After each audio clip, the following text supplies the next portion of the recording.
Live. The usual faffing around waiting for Twitch to catch up with things. Do. For Twitch to catch up with things. And the thing is caught up. I think that will do it.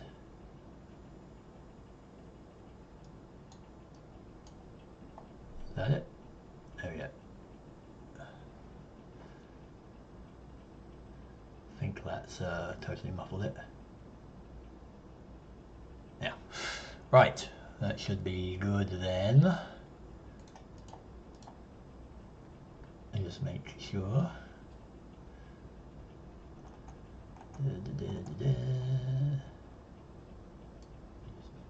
Yep, that's good. Right. Hello. Welcome back after a slight one session hiatus. Whoops, dropped my pen. Yeah, welcome back to the Elite Dangerous exploration stream. Yay. Yeah, it's good. I haven't played Elite for a few days, so good to be back in it. Had a bit of a break after landing at Colonia. I should probably turn the game on, shouldn't I? I was testing it earlier and forgot to turn it back on. Oops. I can't say I'm a professional streamer because I'm not. So this is what you get. Right. But yes, we got to Colonia last week. And I've spent a few days just kind of moseying around the area a little bit, seeing what's there, and found a few interesting little things. But the plan is we're not going to dally around here too much. We'll head off towards the Great Annihilator, which is a big double black hole near the core. And I think it's about 10,000 light years away. So we're going to go off on a new kind of chapter here. The Colonia chapter is done, and the new chapter will be circling around the core, the galactic core. I'm not entirely sure if I am going to bother going to the core itself. I know everyone does it, but I kind of want to just go around the spiral arm, really, because not a lot of people do that, and I'd rather go and see some new things. So, so that's the plan. To explain what else is going on, Tuesdays is going to be Elite Dangerous. Saturdays will be other games, at least for a bit. It may be permanent, may not, but I'd like to kind of shake things up a little bit and try a few other things. I do have a game lined up for Saturday. It is What Remains of Edith Finch, which is, I don't actually know an awful lot about it. It's a sort of one of these sort of story type games. But apparently it's pretty short. It's about 3 hours long, so we can do it in one stream. It's a sort of spooky, slightly spooky. How you describe it, really? I think it's sort of a bunch of stories about this family that bad things have happened to, or something. So we'll give it a shot, see how that goes. I have also recorded fully Everybody's Gone to the Rapture. I was thinking about doing that on a stream, but I was thinking, you know what, I can't really wait to play that over 6 weeks. So I played it pretty much all at once over 3 nights, including last night, where I finished it, and ended up finishing it at about 2 in the morning because I just got kind of lost in it. So that's going to go up. I've got to basically figure out how to edit that and cut it up into chunks, and then I'll put it up on Twitch uploads and YouTube as well. And I will hopefully be able to do that at some point, definitely this month, May. Maybe I'm hoping the weekend I can do it, and then I'll probably put them up like one a day or something. There'll probably only be about 6 to 8 little half-hour episodes of it, make it a bit more digestible. But I do recommend it. It's a brilliant game. Hopefully I have done it justice in my rambly playthrough of it. But yeah, that should be dropping soon. So, hey Orange Spark, hello, welcome. I am yeah. So back to Elite. We can basically head off. Hopefully the sound is okay. I did have to change the volume settings a little bit for Rapture. But hopefully it sounds okay. I gave it a little test run before. And now, without further ados, let us get going. So I'm not in Colonia right now.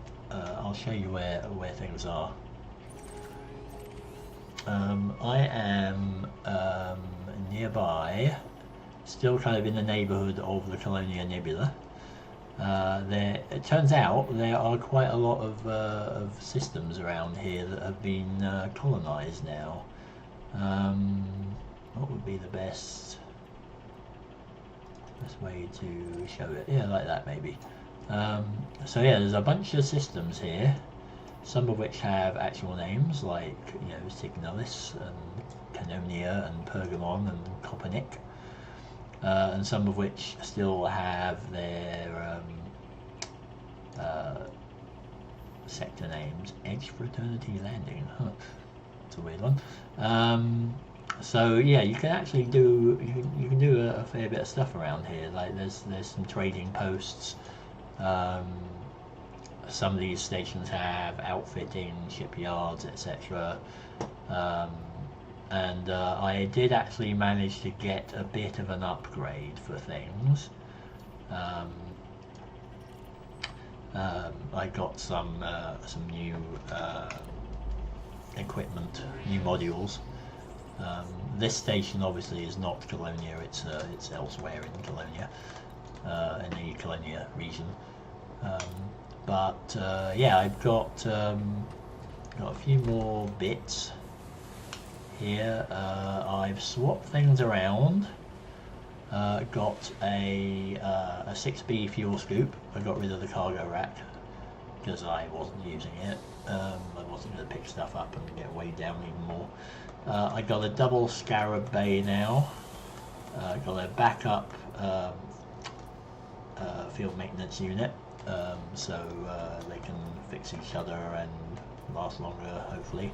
I can synthesize all the ammo for it pretty easily with the scarabs, collecting that. So yeah, sort of moved things around a little bit. It cost me a little bit of jump range. I think it was 42.06 before, and now it's 41.67. But that should be good. I also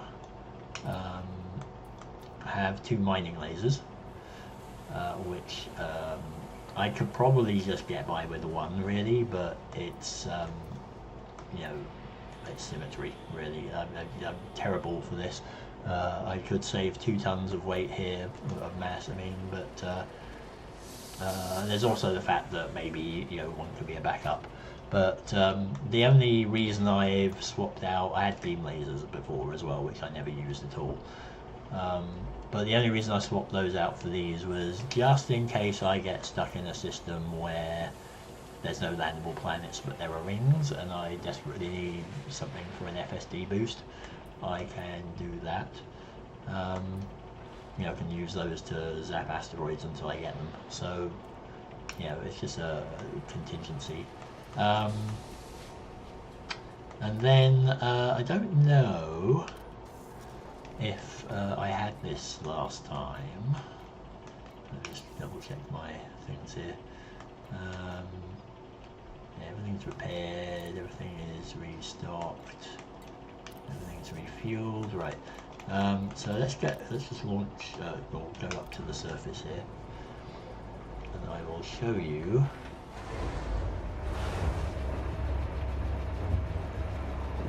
I don't remember if I had this last time or not, but I've spruced up the ship a little bit, and I have me a spoiler, and I've got some little wings. I didn't bother with the bumper part of it because it really didn't look very good, frankly. The bumper part would have been on the front sort of slopey bits, like, you know, the ones coming in towards the cockpit. But I like the little wings there, and I like the spoiler. Those little back fins there, which you can't see very well because they're dark, but they're right here in front of the Odyssey thing. Those are part of the spoiler as well. I'm not a huge fan of those. I would have just liked the bar going across the fins, but you can't get rid of them. So yeah, so I think last time I got the paint job for sure, and the name. So if you missed that, we now have a name. We are now the Odyssey. I went with the BattleTech type naming scheme for the ID, so just make it look like the name, so it's ODY5Y. Not that anyone actually is going to use it, but I think the station commanders, controllers still refer to you as the first 3 letters of your username, which in my case is Mike Alpha Lima. But yeah. So that's the upgrades and things that I did. We are going now to Eol Prow LWL C8215, where I will show you something rather cool.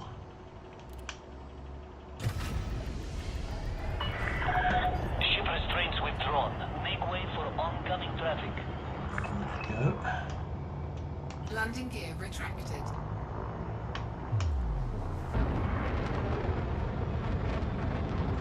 Sure, I guess it's because it's dark. You sort of see the screen seems a lot darker than usual. Speed restrictions lifted. 07, Commander. Hey, 07. Right, and I have to Frame shift drive charging. get some altitude. 4, 3, 2, 1. Engage. Right, we're on our way. So yeah, like I said, the plan is to head for the Great Annihilator. So that is quite far away. 10,000 light years or so. Along the spiral arm, kind of towards the core. But well, like if the core is sort of up there, then well, up there, I guess, from your perspective, then the Great Annihilator is sort of down here, basically, and it's a bit to the south of the core. But it is a fair way away.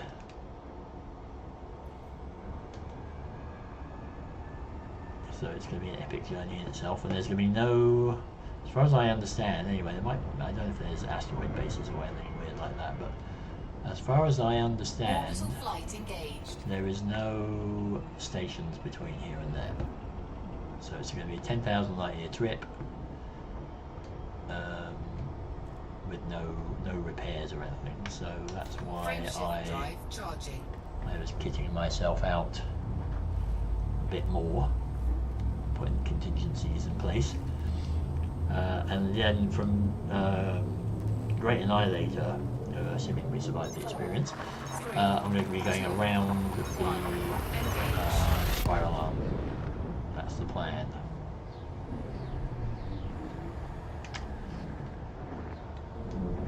So so there's going to be even more long trips after that.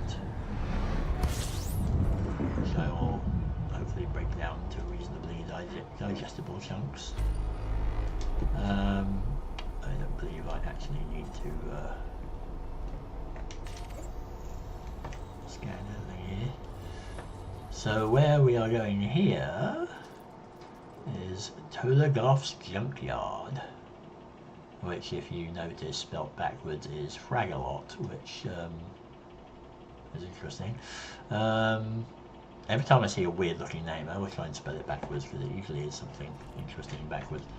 Yeah, so this is an asteroid base. So I figured you probably want to have a look at that. These are new in 2.3. I believe there are 23 of them at least. Disengaged. And they are scattered throughout the place. We had, it was actually quite interesting, earlier on today, on the, what was it, Galactic Academy Discord, there was a commander who was coming back from the core,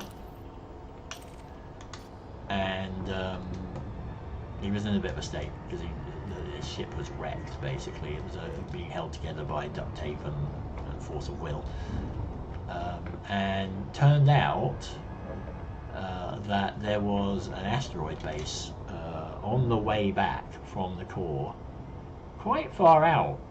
I think it's about 5,000 light years out from the core, from the bubble.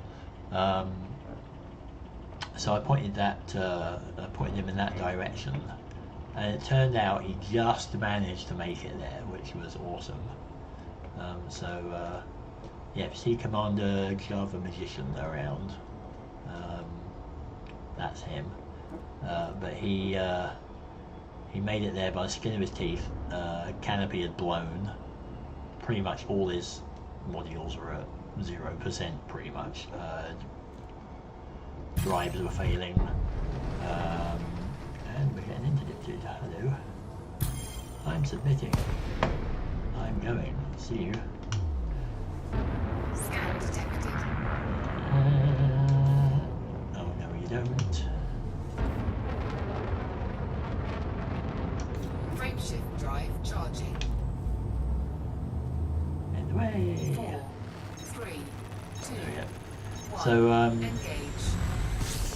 yeah, so he made it to this asteroid base, very close. Had he gone onto the bubble, he would not have made it. It was that bad. But thankfully he did manage to get. I don't actually know how much exploration data he got, but he's got a lot of stuff from the core, so he's probably got quite a lot of ranking and money out of that, which he would have lost otherwise. So that's good. So these asteroid bases can be a bit of a lifesaver if you know where they are, and they'll show up on eddb.io. You enter your current location as a reference station there, then you will and then to get it to find stations, it will show you the nearest ones, and you might have an asteroid station nearby, so do go looking. But yeah, they're scattered around certainly this area of the, like the bubble and the Colonia kind of region of the galaxy. And yes, they are landable by people who do not have horizons, unlike the landable planet bases. So here we are. Lake Mike Alpha Lima. Please comply with flight regulations as you approach the station, Commander. Landing permitted. Cleared for landing on docking bay 07. So yep, this is an asteroid station. I might do a little fly around of it just so you can have a look.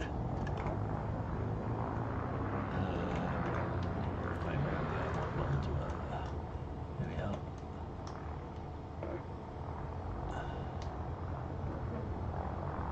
This one's a weird one because it's an asteroid just sitting on its own.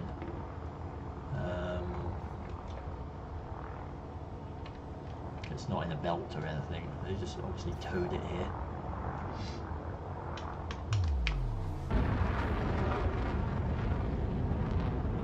Yeah, a bit of speed. Yeah, I don't know if they sometimes they update the manuals, the game manual. So I don't know if they've actually mentioned the asteroid bases in the updated manual, if they've done that since 2.3. But I guess a lot of the time the documentation for this game is actually the wikis and things that you see online. Okay, we've got a water world here as well, which is nice. So we got docking permission. I'll show you the inside. Screech. I'm very bad at lining up, apparently. I should probably not go at maximum speed, that might help.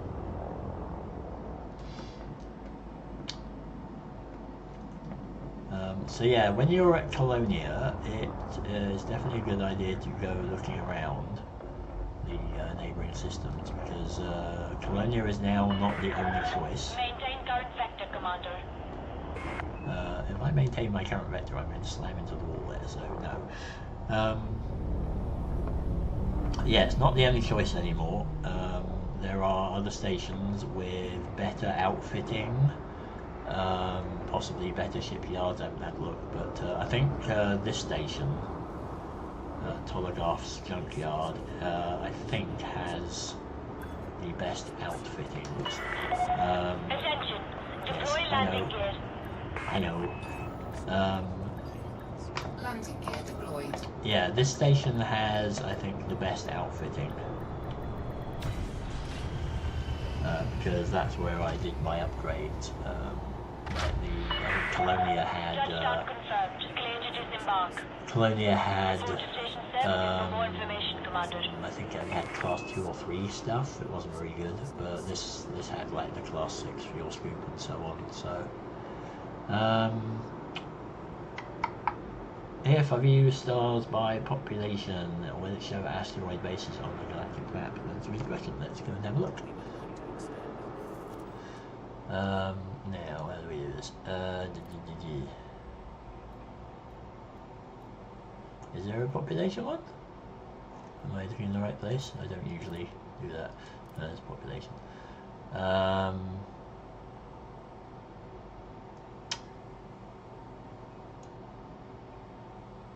don't know.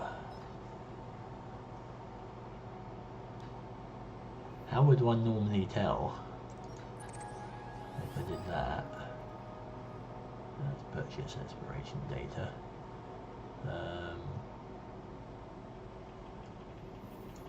I think I'm doing it right. Am I doing this right? Do you want to see it by some other means?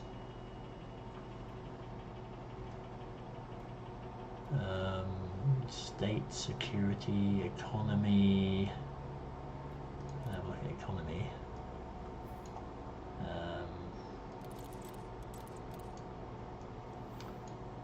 That is, I mean, it shows you population. I think, basically, I think if it's got population in it, it will just, it will just have a level of population. Yeah, so it won't tell you specifically that it's an asteroid base, but it will tell you that somebody's there at least. So this is why I was able to find some of these systems here, because this is only showing the ones that have, well, the ones around here that have some kind of base on them. Presumably, if they have population, they have a base. So that must be what they refer to. So yeah, there's a few things around here anyway that are worth seeing. you could probably do a few little trading runs and so on. But what I'm interested in is star classes. You can see it's pretty crowded around here as well. Plenty of things to see. So I think, let's just zoom out here. Where do we want to go? We want to kind of go over here, which I think that's the Great Annihilator, isn't it? Great Annihilator. No, that's not it. That's something else that I thought was interesting. Apparently, it's in the Athype sector. It is actually a real object. I think it's so named because it's a big X-ray source or something like that, which comes from annihilating lots of electrons and positrons and subatomic particles and things. Yeah, it's a real thing. I'm just curious as to why I actually marked this down, because I have no idea what this is. JF 12, 11, because I can't select it. And I think at the moment the bookmarks are a bit flaky. It's a neutron star.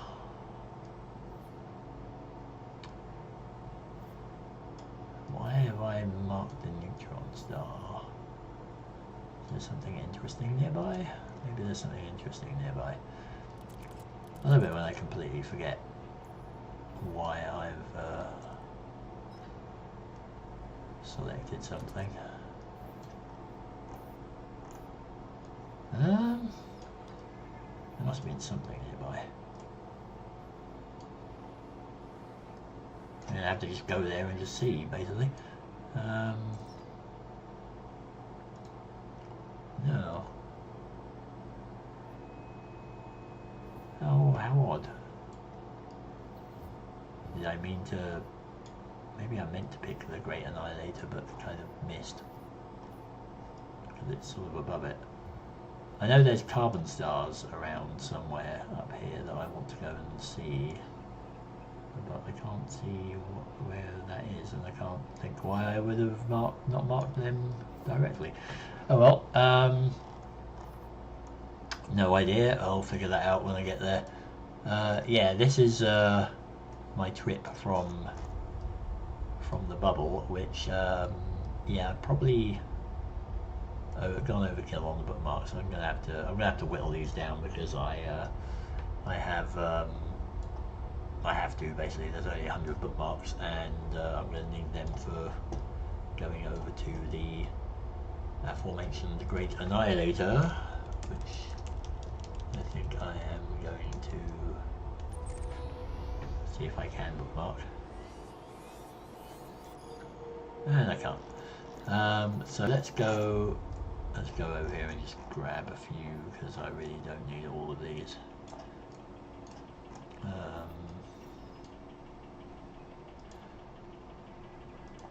Sorry, would have done a bit more spring cleaning beforehand, but I was kind of, time was taken up doing Everybody's Gone to the Rapture. Or you? You're an unnamed bookmark of some kind. Interesting. Some AAs. ALX. What's the ALX one? Oh, that's a little nebula. I've noticed ALX seems to have some interesting things in it. I don't know if that's deliberate or not. Scoudai. You're just a neutron star. Yeah, you're just a neutron star. We'll get rid of you as well. Just get a few bookmarks for the trail. Yep. That should do for now. So let's go back to you, and then we can bookmark you, and then we can head in that direction. There we go. So yeah, that's above it. I don't know, maybe I found some carbon stars or something.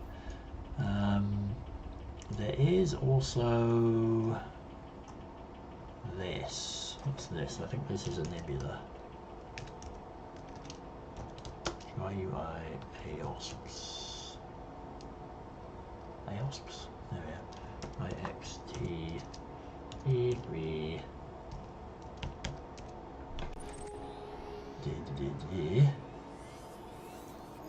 Yeah, you're a little nebula. Black hole. 2,000 light years away though, at least. So that may not be the best place to go. Alright. Now this is in completely opposite direction. Are there any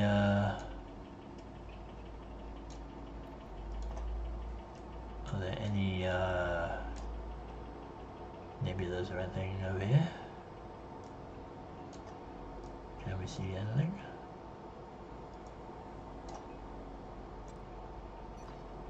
That's 168 light years. I don't think there are, you know. I think this is a bit barren. This way around. Oops, there's a thing that's interesting. What are you? You're a W star. Well, that's in the right direction, isn't it?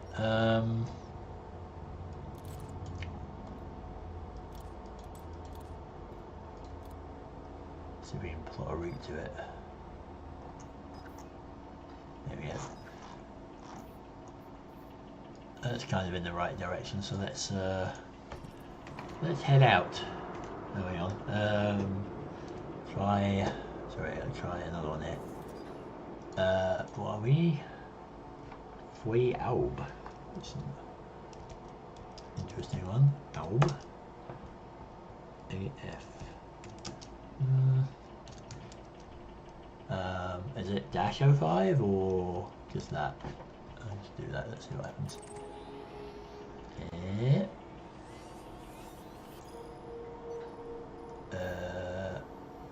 Oh yeah, there's another nebula. Where are you? You're way over there. Yeah, that is kind of on the way back. Because what I want to do is basically sort of go over here and then around and then down through here. Well, actually through that spiral arm. Maybe. Actually, no, I wanted to go down here, so it was follow this one back around. And then around. So the Great Annihilator is kind of on the way there, but unfortunately that nebula is kind of over here a bit. So maybe I'll catch it on the way back. I'm sure there's gonna be lots of things to see. But yeah, we'll venture off Annihilator Woods and see what we can see.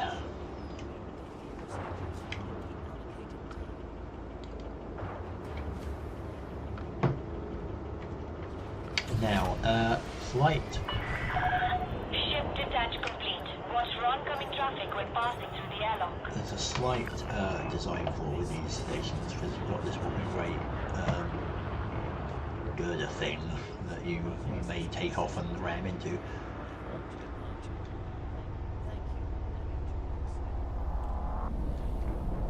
But if you just aware of that. Landing gear retracted. So yeah, that was the asteroid station. You have left the no-fire zone. Flight control signing off. There we go. Behold the Odyssey in all its glory.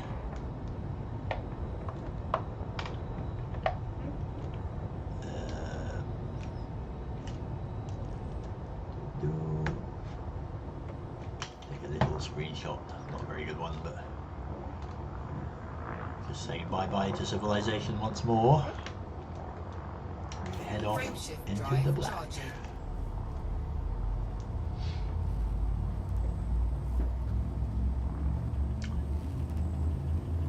Where we go, no one will know. 4, 3, 2, 1. Engage.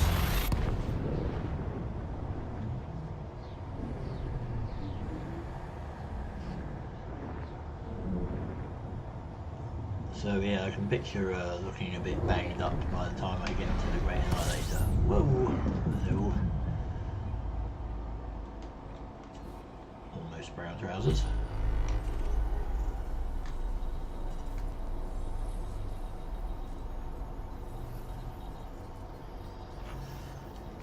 I think the heat is okay. And these have been discovered anyway. Oh, it's a busy system.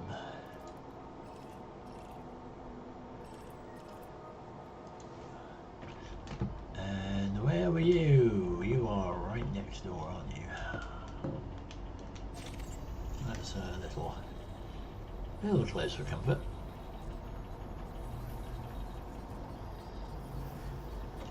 So I think I'll press on.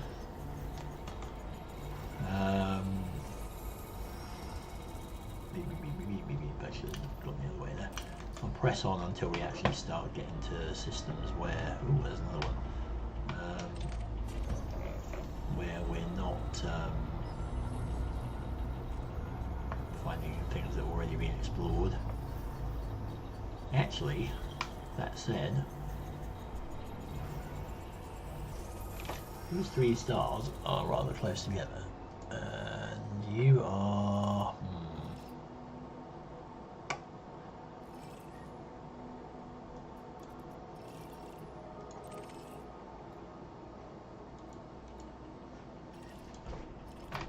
you are sufficiently at a sufficient distance that we might actually have a really good triple system view here. So I'm going to venture out this way and just see what the stars are doing.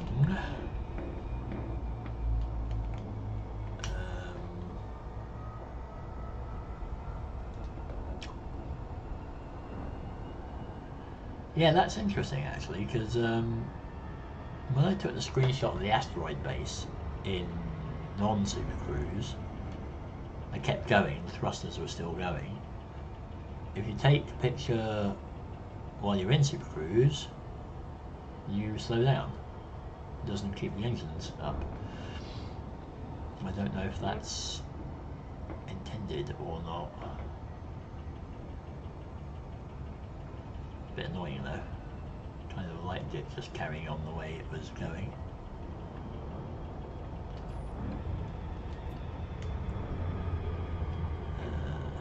Can we see anything? Well, not really. Just going to blur into one thing there. So, yeah, I don't think this is going to be terribly interesting. Frameshift drive charging. Let's just head on until we get into unexplored space again. Or see something else interesting. So the fuel scoop I've got now is a 6B. 3, 2, 1. I think I had a 5... Was it a 5A or a 5B before? But this one is 0.78 tons a second, and the one I had before was 0.57. So that's not a nearby companion. So yeah, the fuel scooping should be a little bit quicker here. And I'm fairly sure I saw a red dwarf shoot overhead.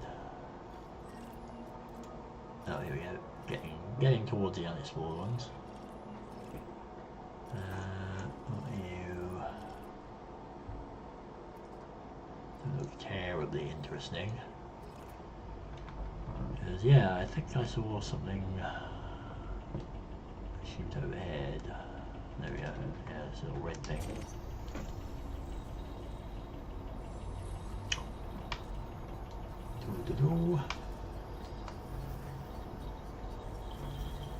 It's odd because I don't think that was scanned by whoever came through. Yeah, well let's just demonstrate the fuel scoop here. Fuel scooping. Hopefully without crashing into the start.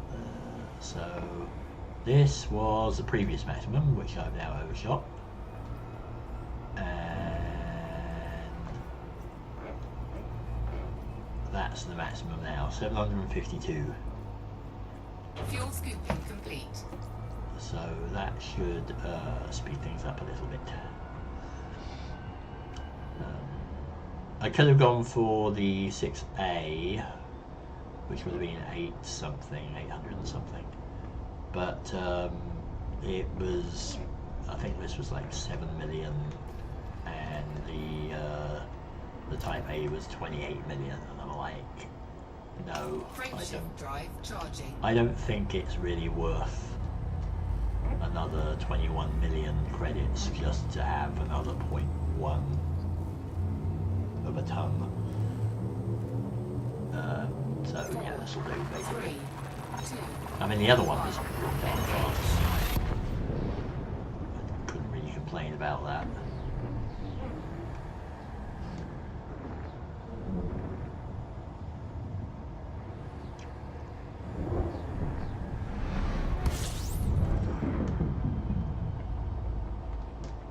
Let's see what you got. So yeah, I don't know how many people wander off to the Great Annihilator. I think a lot of people go straight for the core from Colonia. But I'd imagine this general direction is going to be a little bit well trodden.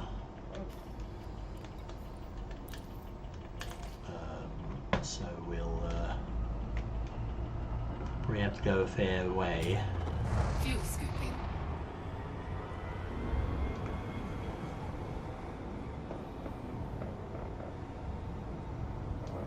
Before we Fuel find scoop disengaged. version systems to plant our names on. Now, while I am doing that, let me just check something. Oh, hey! Awesome! That is fabulous.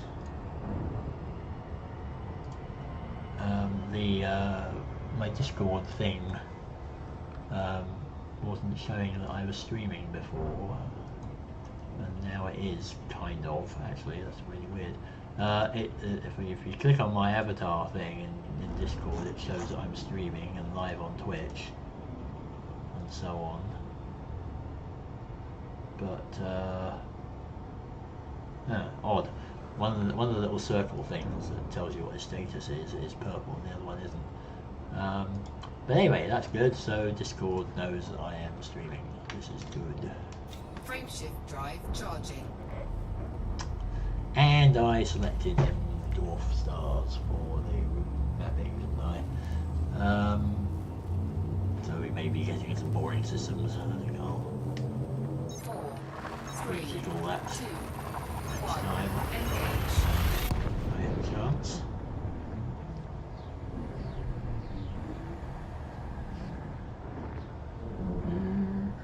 So yeah, no idea what we'll find out here. I'm going to guess many stars and planets. Whether there's anything more interesting, I don't know. I don't think any of the generation ships would have got this far, would they? They'd probably all clustered around the bubble.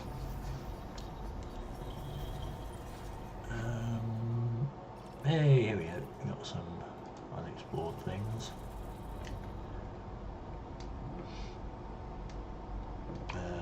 Where's the other one? Coming up. There we are. Yeah, you're a bit far away. But yeah, there's I know there are a few locked up sectors out this way.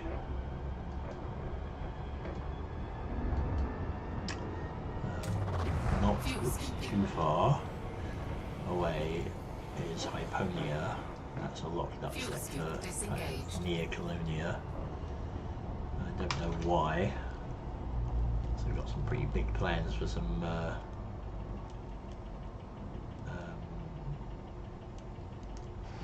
sort of deep galactic civilizations that may or may not be Thargoids. Let's get rid of you. Nothing that replotted. Is there anything interesting around the neighborhood here?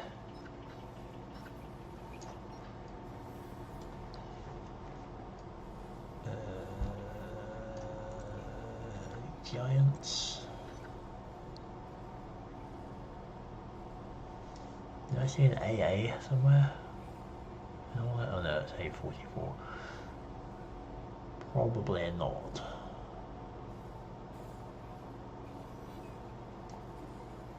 Yeah, we're not too far away from Colonia yet.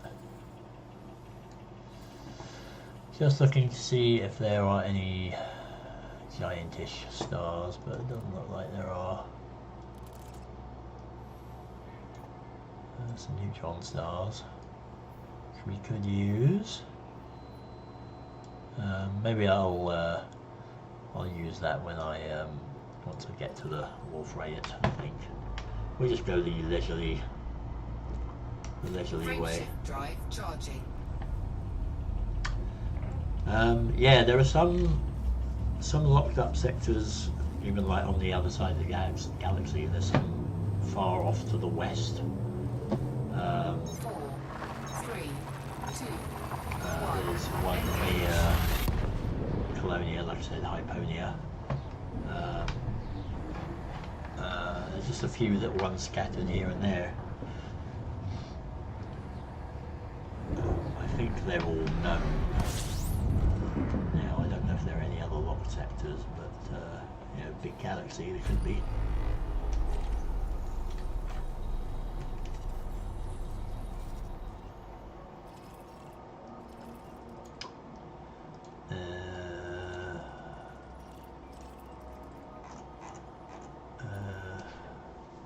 You're an ice world, I think.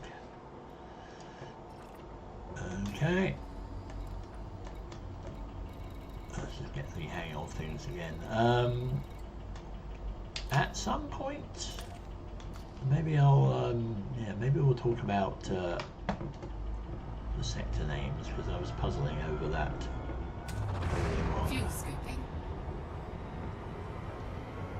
I mean, I understand that I kind of understand the way that it works. Fuel scoop disengaged. In that like in this case, you can tell that this is a mid-mass kind of system from the D there before the numbers. The WDS is the actual sector or subsector it's in. Ilprow is the full sector name. The 4-1308 is it's just like the star number, I think. But the D tells you the mass. H is the most massive, A is the least massive, so H is going to be your black hole, big black holes, O stars, W stars, things like that. D is probably, I'm going to say G star, possibly a K. Let's have a look. Frameshift drive charging. That was an F. Alright, fine. That was close. But yeah, like A and B are round dwarfs and things. So that part I understand, but the actual layout, I'm trying to get my head around how the little subsectors and things within the sector were laid out. but we'll have a look at that in a minute.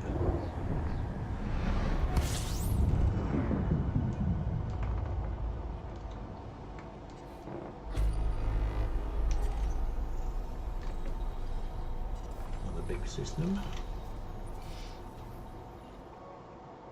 Ah, finally got one that is not explored. Interesting. Everything here is a shade of brown. That's kind of neat.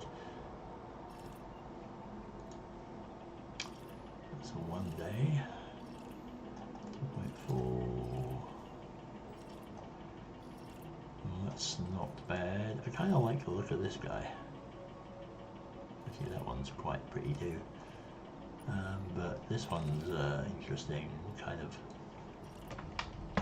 looks like one of those mints.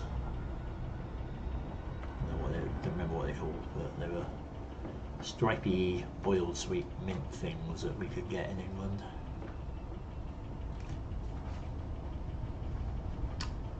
What was it? It wasn't Murray mints or something, was it? Maybe that was it. But yeah, we'll go over here and then I'll show you the map and we'll see if we can figure this stuff out.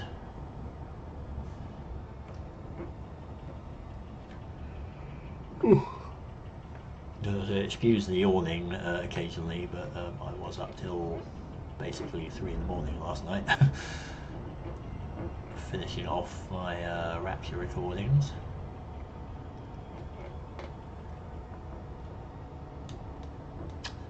I will do a little bit of free shilling. If anyone is looking for video editing software, Cyberlink is having a sale right now until, I think it might actually be tomorrow that it finishes. The 3rd, I think it finishes.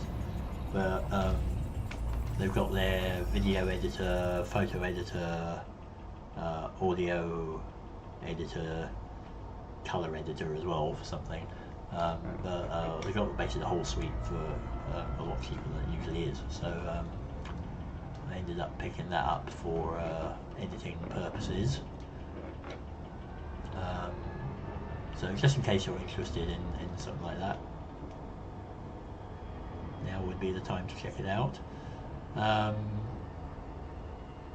actually quite close together, aren't they?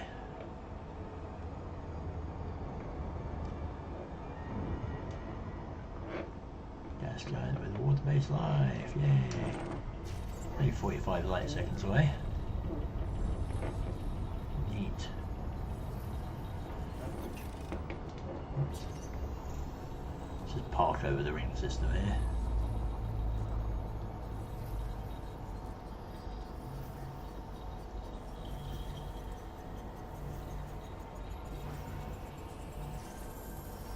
Pick that one up, right. So, anyway, going back to this. So, turns out that sectors are basically cubes of stars. 1280 by 1280 by 1280 light years cubes, most sectors anyway. And they start off with AA-A, which is, it seems, the name of, or the classification for the whole sector, and for the tiniest part of the first tiny part of the sector. So they go down in A, B, C, D, E, F, G, H, and H is the biggest part, and they go down towards A. Sorry. So when you're looking for the A things, for the H things, they are only going to be found in the AAA sector. So that's basically, they're going to be scattered throughout the whole 1280 by 1280 by 1280 light year cube. The G ones are going to be, divide the cube into half faces, or draw yeah, do a half slice through the cube basically, and all the axes, and you get 8 smaller sectors. Those are the G ones, and then you divide those up into half again, and you get the F ones and so on until you get to the A's. So if you were to go to, say, Eol Prowl AA-A, and the smallest one is going to be A, and those A's are 10 by 10 by 10 light year cubes. So you want AAA, A, and then 0, which is going to be the very first star. And there you are. And as one might expect from an A subsector, it is a tiny brown dwarf star. Now around this being in the bottom corner, I've got to put my little camera thing on so I can see what I'm doing. This being in the bottommost corner of the cube, so if this is the axis of the cubes here, this AA sector is right in the bottommost corner. So you would expect there to be different sector names around it, and there should be 8. So here we've got Eol Prowl, there's Eorg Prowl, there is Myelafar, there is Dryo Fleu, and then if we go down a bit, we should see another bunch. So there's Bohai, Brambai, Brambu, Eorg Pru, as opposed to Eol Prowl. So I think that's 8. So you're seeing where the 8 sectors are actually kind of all the corners are meeting up basically. And then there being I think it's 128 of these, yeah, because it's 1280 by 1280 by 1280, so there's 128 of these little A sectors or A subsectors, and that means there is 4 sets of 26 and then 24, and the way they work is they go AAA to ZAA, and then it cycles, so it goes ABA to ZBA, and then ACA to ZCA, I've got it all written down here, ADA to ZDA, and then the last one is AEA to AEA to XEA, because it doesn't get all the way to the end, because that's 24 letters. So if we look at this and go XEA A, it should just zoom us along kind of one axis, and it is, right? We're going this way, and we are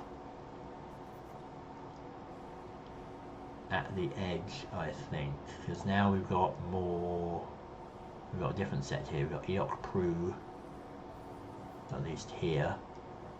I don't know if the other ones are different. Brambe, that's a new one. So I think this is the edge of Eol Prowl. I don't think we're going to find many more. Yeah, we're not finding any more in this direction. Eok Pru and so on. So I figured that part out anyway, but the thing I'm trying to figure out is how everything else looks. I mean, I'm guessing that we can do a search for, I don't know, could we do a search for AAA and then B? 0? What would we get there? We go all the way back, kind of.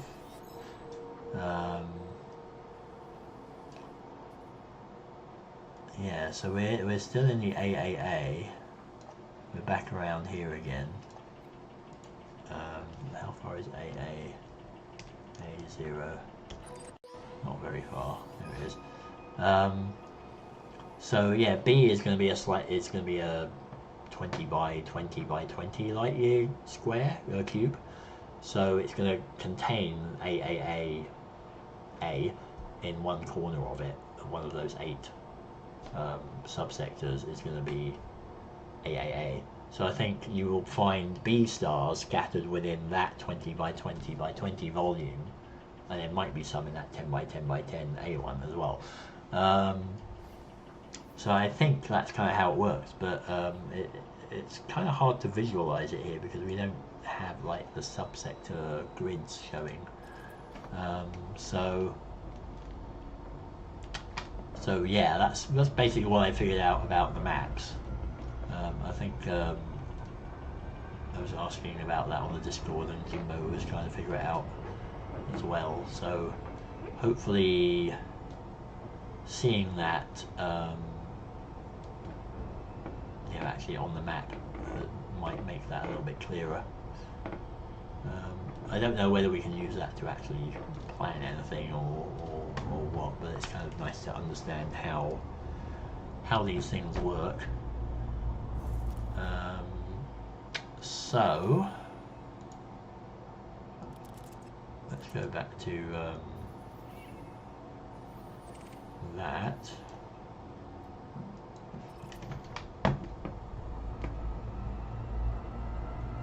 And see what's next. Frameshift drive charging. So if D is F stars. So does that make any sense? I was sort of frantically pointing at things and making symbols with my hands, but I don't know if that helped or 3, 2, anything. 1, engage. But digression aside, back to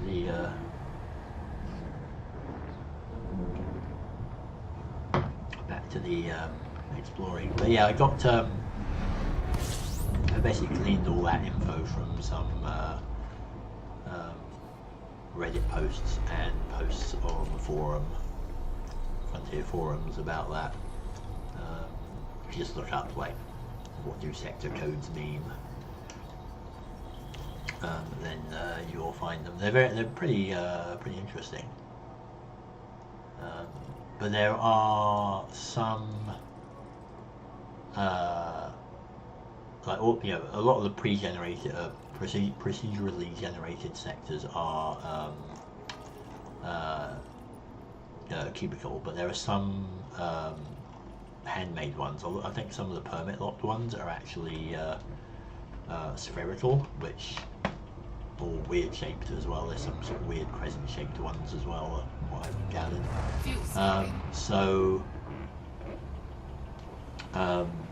It doesn't always hold, but most of the procedurally generated ones are cubical. I imagine that the spherical ones are a pain to try and map. I know some people actually do go out and map just the stars in in one sector. I mean, some people have literally just gone from star to star in a single massive sector and mapped pretty much everything there, which I'd probably find very tedious myself, but more power to them. It's definitely a exploration goal, really, isn't it, to catalogue what is there.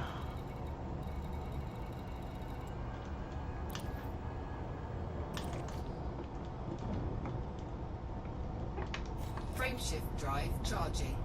But yeah, there are people that are far more accomplished at the galactic cartography than I am.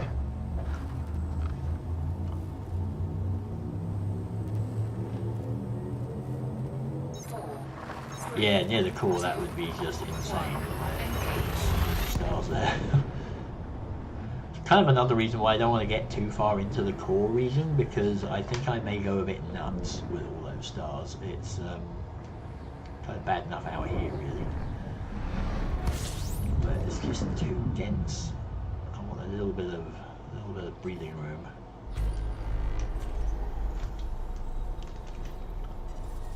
So I'll be glad when I head out more towards the fringes. Anyone interesting here? Doesn't look like it.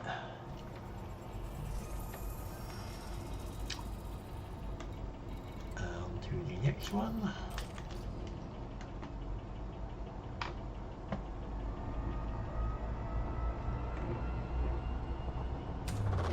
Fuel scooping. Now, Fuel scoop disengaged. there we go. I am fairly sure we have 2 scarabs. I think that's a bug or something that they show up as 45% fuel. I don't think they're supposed to be that low. Frameshift drive charging. But yeah, I basically got 2, even though it's a bit heavier.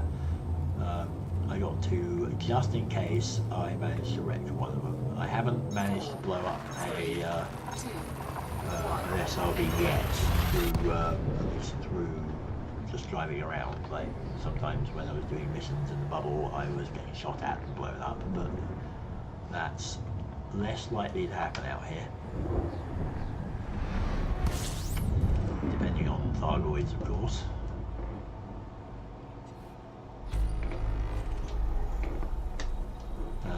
So yeah, I just sort of figured if I'm going to be traveling, well, circumnavigating the core, I don't know what's that's going to be for 40,000 light years or something, it may be prudent to have a spare buggy just in case,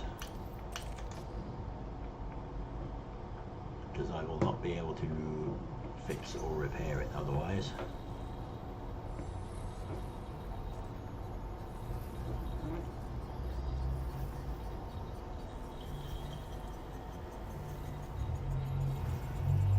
I am chugging through the fuel a little bit.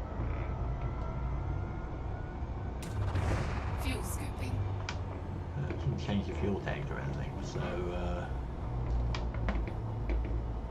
it's a little bit strange.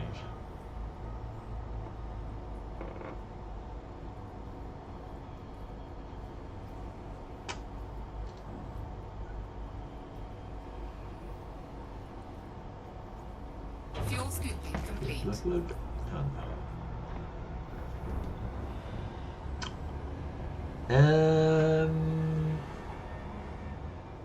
I don't know if 2 people can drive an SRV. I don't think they can with the multi-crew. We can certainly have 2 pilots, you know, being in a wing in 2 separate ships having 2 SRVs, but I don't know if you could kind of invite a multi-crew type thing aboard and then have them drive an SRV.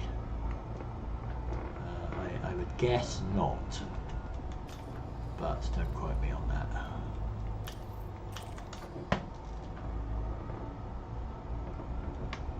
Frameshift drive charging.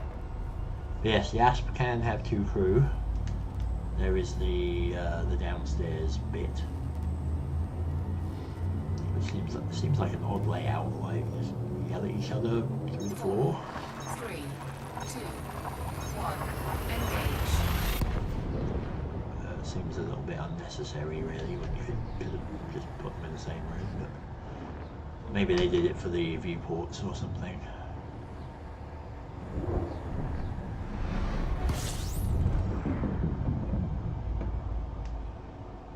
Let's see if we have anything interesting. These might be interesting.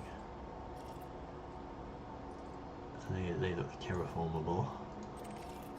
That one might be a bit close, but let's stop and have a look there. And let's just have a mosey.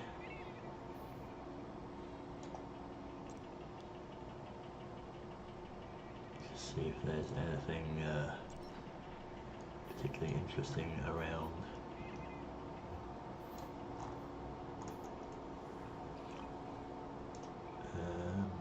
Neutron stars, I'm guessing.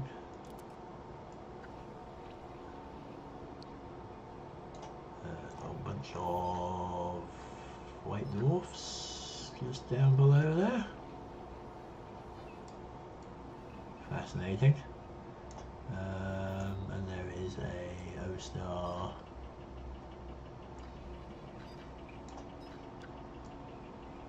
Another O-star there, I think, somewhere. There's a whole layer of white dwarfs down there anyway. That's interesting. Let's have a look at this planet. Let's see if we can get some exploration data to earn our keep.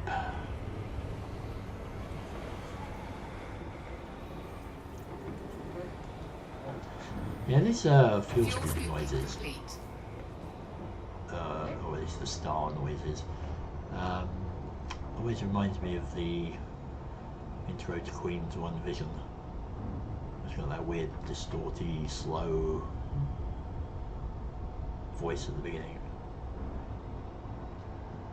Kind of sounds like that, almost like hearing whispering in the solar winds.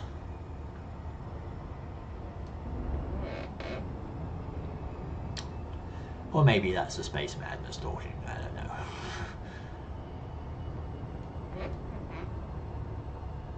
Apparently I have been missing a lot of excitement back in the bubble. Generation ships and silly events happening.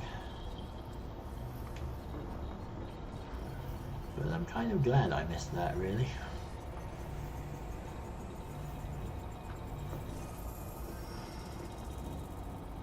So, are you, or are you not? Terraformable! Nice. It's actually not that unpleasant. It's just unbreathable nitrogen atmosphere and borderline narcosis to boot. So this should be promising then. I hope. If that's a double terraformable, then that'll be very nice. Let me just snarf a biscuit here. Hang on. There we go.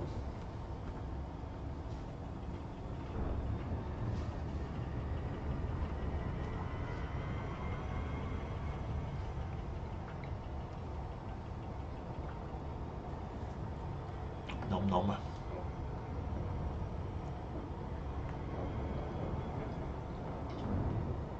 They're clearly space biscuits. Or cookies, if you must.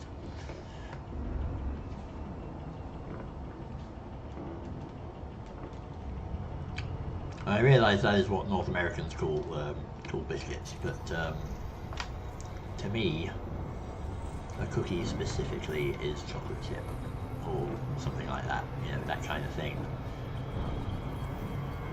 Whereas a biscuit is just something that is, you know, like a rich tea or shortbread or something. But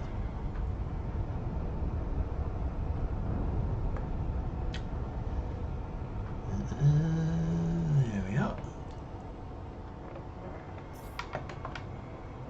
I'm slowing down, damn it. Very slowly.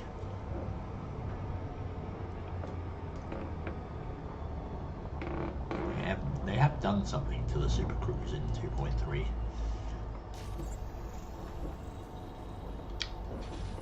It seems to be a little...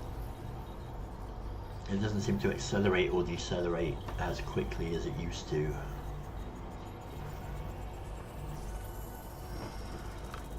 There's one of them. And where is its neighbour?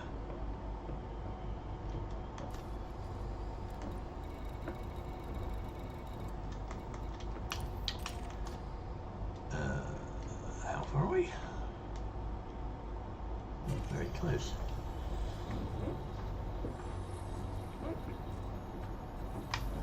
Not even as far as the moon is from the Earth.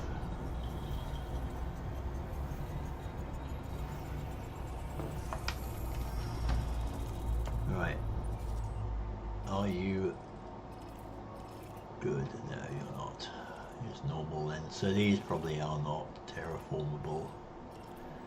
It's funny though, because I found some I found like things where there are 5 planets in the system, and they're all 5 of them are high metal content, and all 5 of them are terraformable. And it's like there's no way you're all in that, in or around the habitable zone. Some of you are right up close to the star. So I don't really know how they determine that. Because, going logically, Frameshift drive or charging. realistically, if you've got a planet that's kind of the right temperature, not insane atmospheric pressures and so on, then 4, 3, in the habitable zone, 1. but not breathable atmosphere, would be terraformable.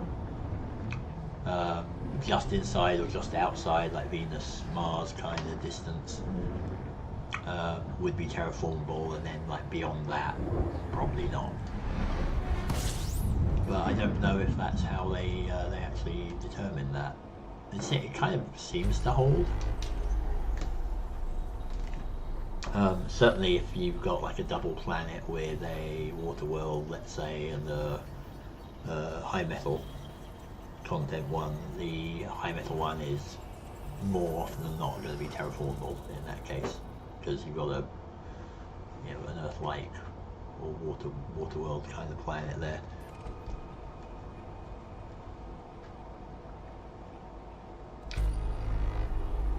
That kind of seems to hold true. Something else here. A relatively nearby star that I could scan.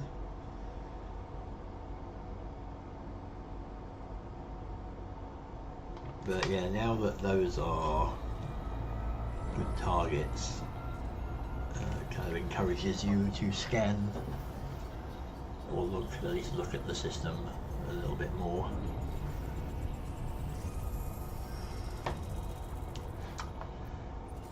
Right, so yeah, there wasn't anything else.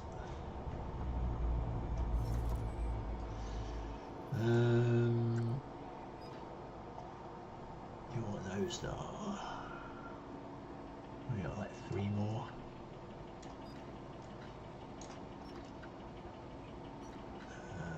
CLY. That's another one of the interesting sectors, I think. I've written down. Where did I put them though? Yeah, right. So going back to the sectors, AAA is not only the tiny A sector, but it's the H sector. So it's the only one you will find H in. So Eol Prow, or in this case Eoc Prui, AA-A, H something, that's going to be the biggest, most massive things. The G ones, which are the next step down, so that's the 8 subsectors that the big sector is, the actual full sector is divided into on the first level. So G is going to be like B stars, some of the O stars, and so on. H is going to be the big O stars, W stars, some of the Herbigs, black holes, etc. Neutron stars are usually D and E, but yeah, G is going to be there's going to be an AAAG, there's going to be BA-A, and then it goes YE-A, ZE-A, EG-Y, FG plus Y, FG-Y, CL-Y, which is this lot, and DLY, although these are these are Fs, which is interesting, but there should be Gs of those as well. So yeah, like if I Eoc Prui CLY G, we should have some Gs over there. a bit far off. But this is a big subsector. You know, this is a 640 by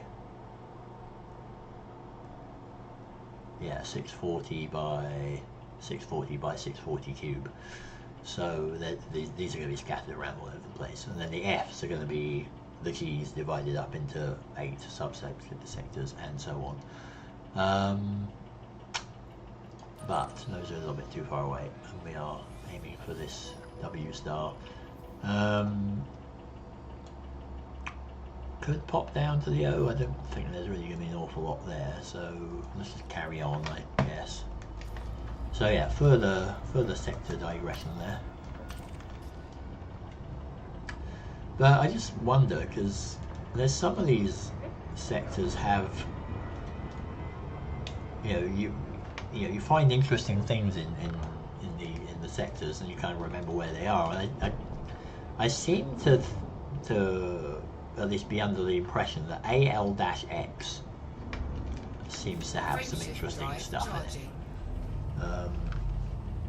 Nebulae and so on. I don't know if that is a real thing or if it's just coincidence, because I mean AL-X just sort of looks like Alex or something, so it's more memorable. 3, 2, 1, engage. So I don't know if anyone else has noticed that, but or if it's just my space madness again. Seeing patterns where none exist.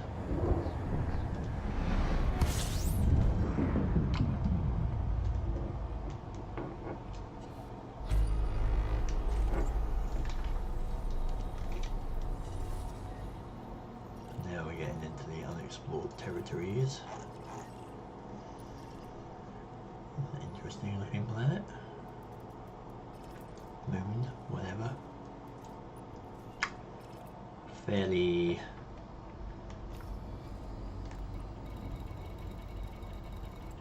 standard kind of system by the looks of it.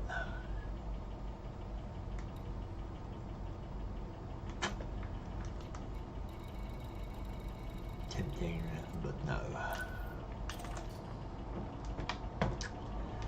Let's get to the W star and then we'll figure out Fuel what to do. scooping.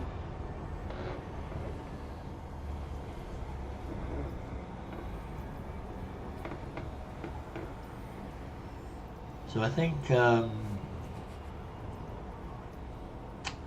Great Annihilator is 10,000 light years, so Fuel scooping complete. that is, I think, roughly the distance between the Gagarin Gate, that was the second to last one from Colonia, and Colonia itself. Frameshift drive charging. So it'll take a few sessions to get there, especially if I'm doing this only on Tuesday. But I will probably be playing a little bit off stream as well, so we'll be making progress 2, 1, off engage. camera and on. So we'll see how long it takes to actually get to the Annihilator.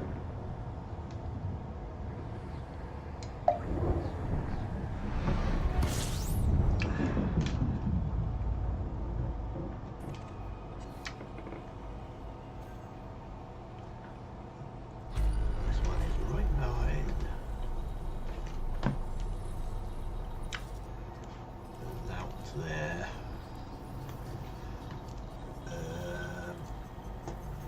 Anything else of interest on there? Gotta clean my glasses. That is my thing. Slight digression. Canopy needs repairing.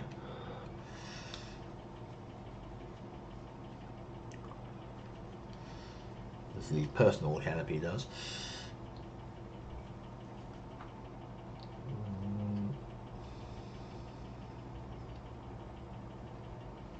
That'll do. Right. Anything of interest in the vicinity?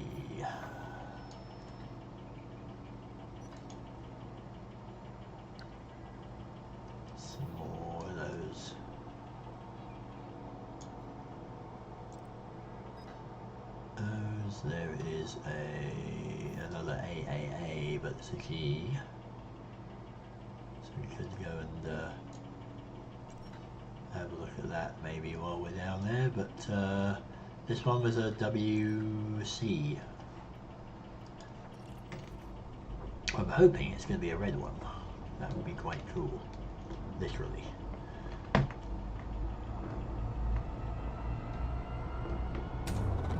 I have not seen enough red stars.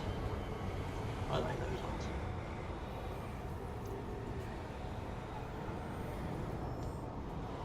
Not seeing enough red giants for that matter, like just the standard M1s. To come across that patch of K orange giants earlier on the way to Colonia, but there were no M ones in there, which was odd. But wrong one. So yeah. Why am I doing that? Frame shift drive charging. That's what I meant to do, sorry. Yeah, when we get to the W, we'll have a look around. Not found many of those either, supergiants.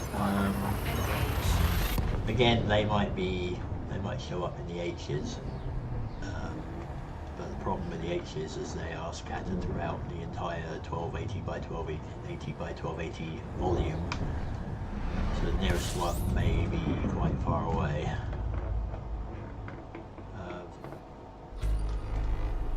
And besides which, a lot of their procedurally generated supergiants are not particularly super.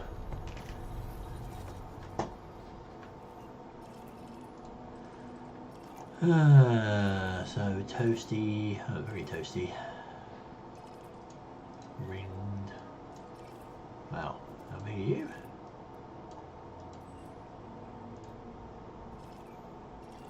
You are comparable in size to that gas giant next to you. That's pretty impressive. Oh. Bloody hell, there's another big one there.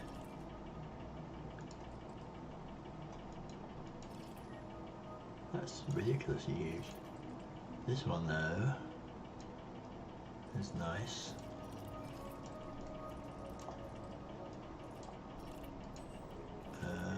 Let's go say hi to a few of these, shall we?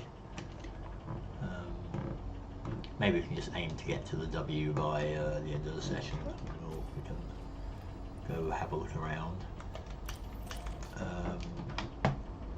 We've got plenty of time to get there. Fuel scooping.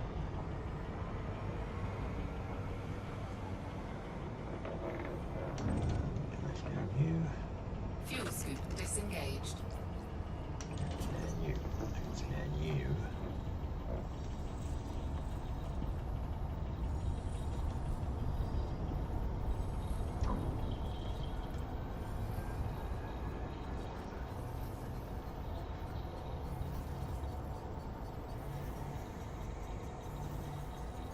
Scan, damn you.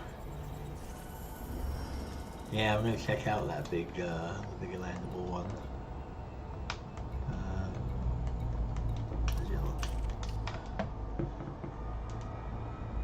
Not that I really want to land on it. It's probably quite massive.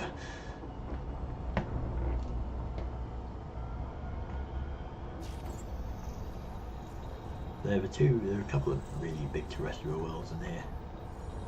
It's interesting.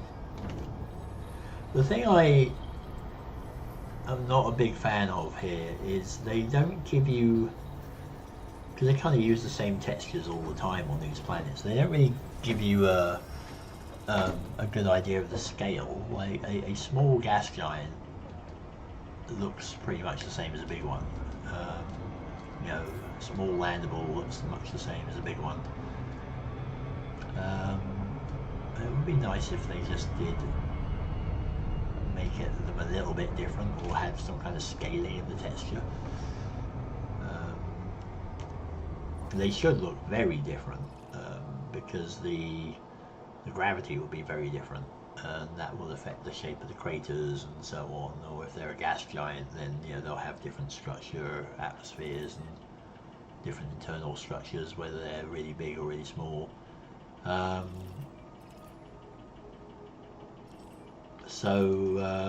Yeah, it's a bit sad that they don't make them look more appropriate to their size. I think that would be pretty cool if they did.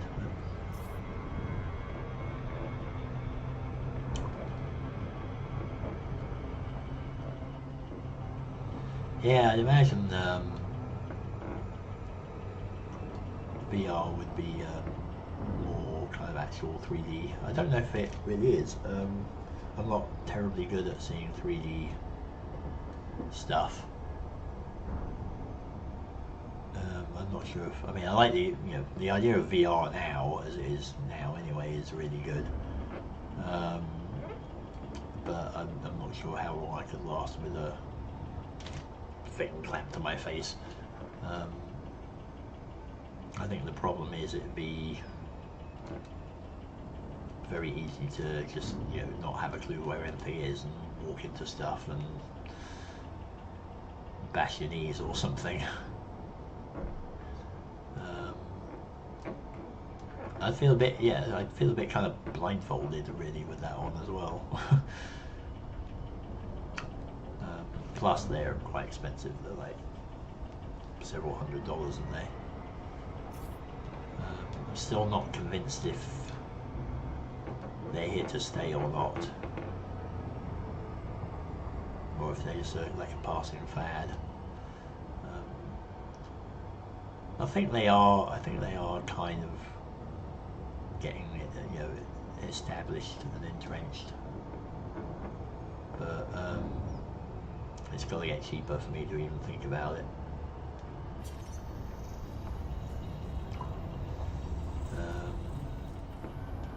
Have I picked the right thing here? Seem to be too many bodies in that system.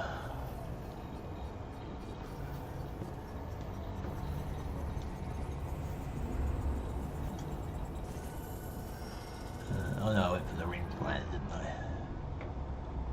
Yeah, those are its moons.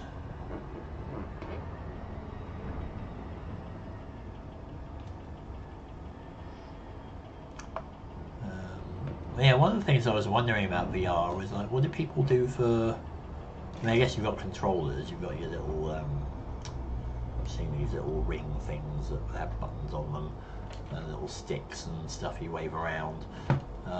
But what do you do if you need to do a keyboardy type thing? Is that, do we just gotta go by touch, or do they have like a virtual keyboard that your virtual hands can interact with?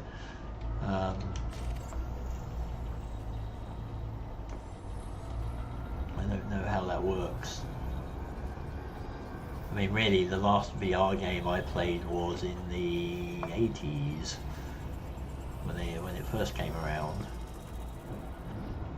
We had a thing in the Trocadero in Piccadilly Circus, back when that was an actual arcade.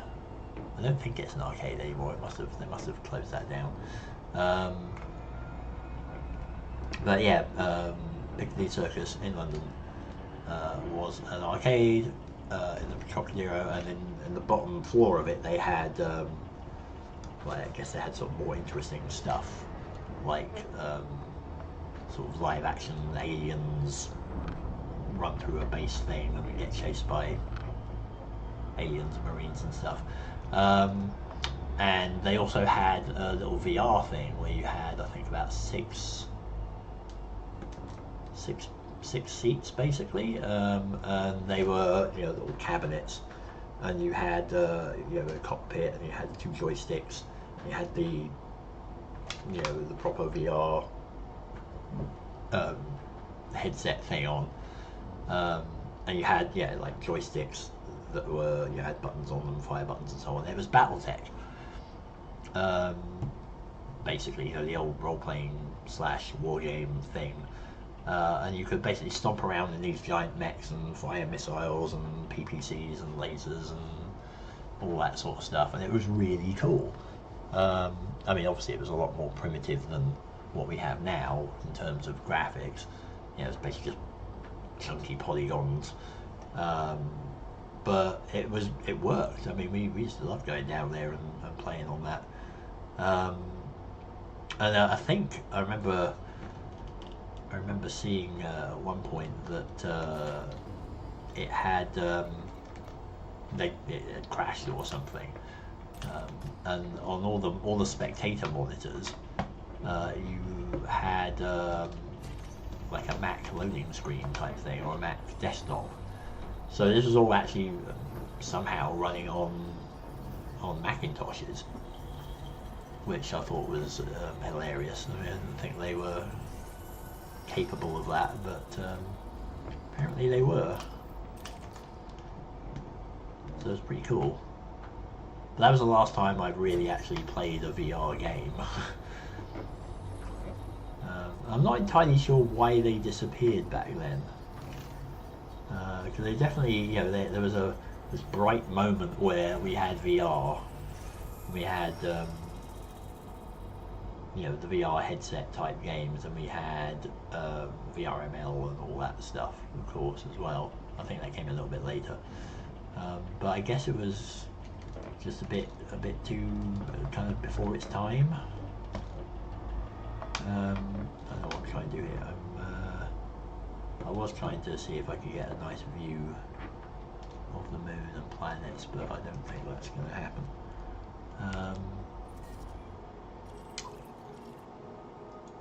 But I was also trying to see if it was terraformable or not, but that is not. These are not. This is getting a bit. I mean, that's an F star. Probably I'm looking at something like that. Assuming that's a high metal content world. So that's probably not terraformable. It's a bit toasty. Not 1 AU. So let's go and check this guy out. But yeah, that's my rambling about VR anyway. I did like it when I played it though.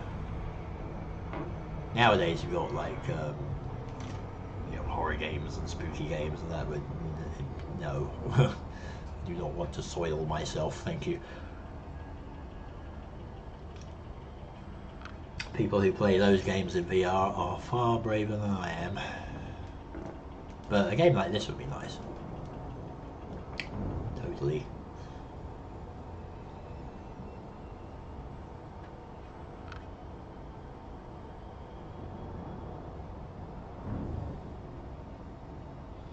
Let's see what these are like, and then we'll check out that big world and then move on.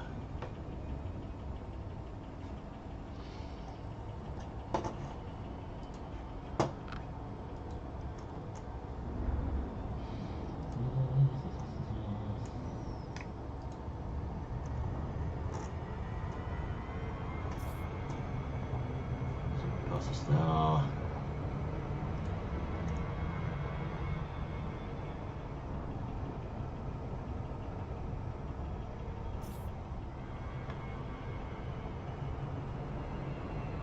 It's past another planet.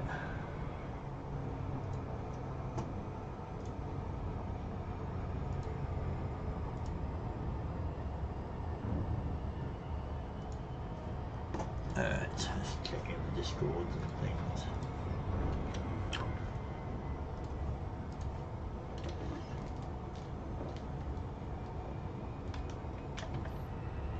We use the old screenshots this session much.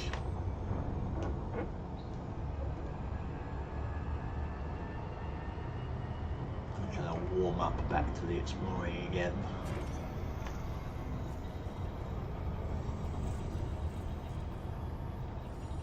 It's amazing what playing a different game in the interim kind of does for remembering how to play things.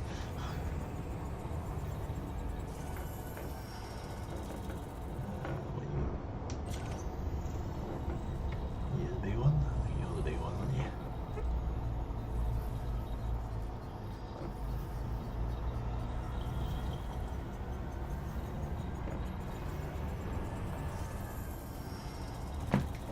So how big are you? Oh, not that huge. It's a nice world. Large radius, but only 1.2 gravities. I mean, this lot seems to be a bit more interesting size-wise. Even bigger, not landable though.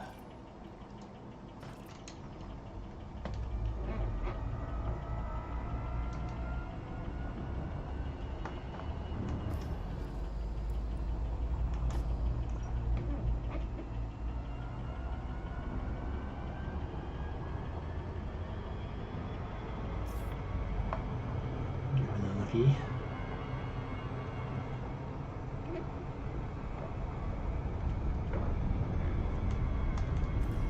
Oops. Went the wrong way. The old head looking. Yeah, 47 Earth masses would be nuts. I mean, that wouldn't be a terrestrial world. It should be a gas giant of that mass.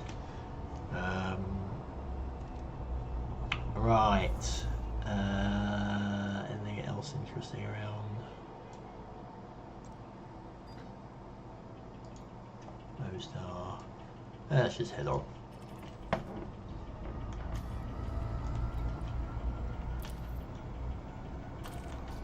I kind of feel that you know, we've got several billion stars ahead of us. It's Frameshift drive not charging. imperative to map every single one.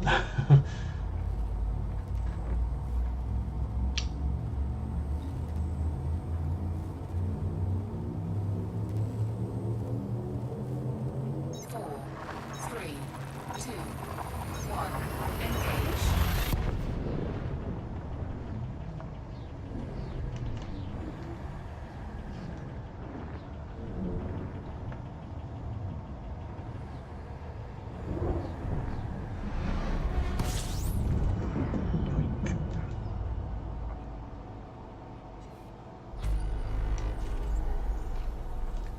We've only got about 2 jumps left anyway. Oh wow. That's going to be toasty. 11 light seconds. Oh, the next one is out. Next one out is 3,000, bloody hell.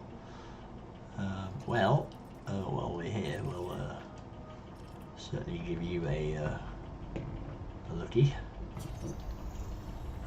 Don't even have to move, we can scan you from here. Fuel scooping. How obscenely hot are you?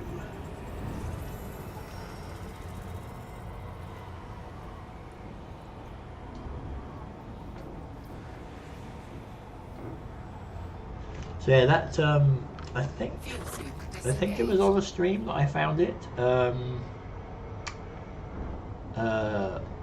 Planet that was orbiting, or maybe it wasn't, but it was a planet that was orbiting a B giant, a B83 giant, at 29 or 27 light seconds. Landable. Surface temperature 3919 Kelvin, 3919. It was ridiculous. It should have been gaseous, basically. But it turned out that I think it's the 7th hottest planet discovered that's landable. Like we looked it up on EDDB, I think it was, and yeah, there's some that are 4,000 Kelvin. There's one that's 6,000 and something. God knows what that orbits, but yeah, these are landables, right? So they're completely crazy. This one's 200,000 atmospheres and 4,700 Kelvin, and basically the crust is its atmosphere. So another slightly bonkers world.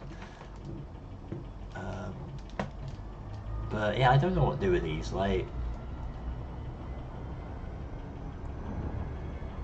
I would really like them to remove them, honestly, or fix them or something, because they really are a bit silly. I mean, when you get a world that has, you know, it's so hot that it has no landable surface, or it should have no landable surface. It's hotter than most stars. Its atmosphere is higher pressure than, you know, the Earth's core and Jupiter's core. You know, Jupiter being about as big a gas giant. Well, maybe not as big a gas giant, but it's definitely on the big side of gas giants. I think somebody posted up a screenshot of something on the Reddit. Frameshift drive That charging. was 1.2 billion atmosphere pressure. So Jupiter, I think, is something like 40 million atmospheres in the core, and the Sun in the core is, I think it was like 250 billion atmospheres or something. So it's between Jupiter's core and the Sun's core, and this is a planet, you know, a terrestrial planet. You know, it's silly. You know, they should have a, there we go, they should have a cap on it. I don't know if you can realistically kind of calculate one, or if you can just arbitrarily do it, but you know, I wouldn't expect to see a terrestrial planet with more than, I don't know, 10,000, 1,000 atmosphere pressure. And I wouldn't expect to see a terrestrial planet with definitely more than 1,500 Kelvin surface temperature. Otherwise, you basically got a magma world, or it's all vapor.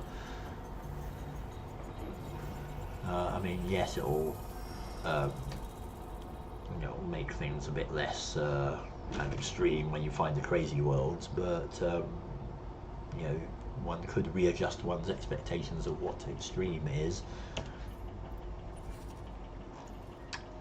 Where are you? 4180, so you're a bit far off. But yeah, it's a little bit annoying, honestly, when you come across these crazy planets. Granted, they're extremes, but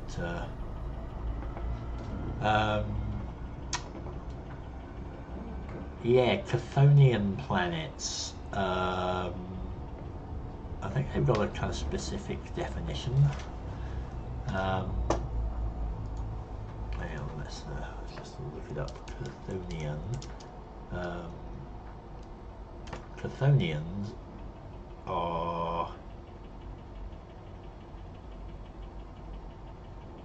apparently it's a concerning, belonging to, or inhabiting the underworld. That's what chthonic is.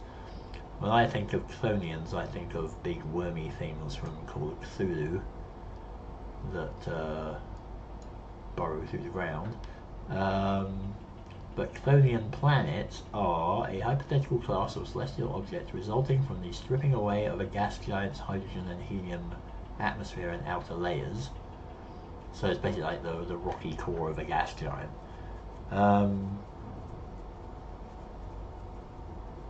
Which, you know, I mean, maybe.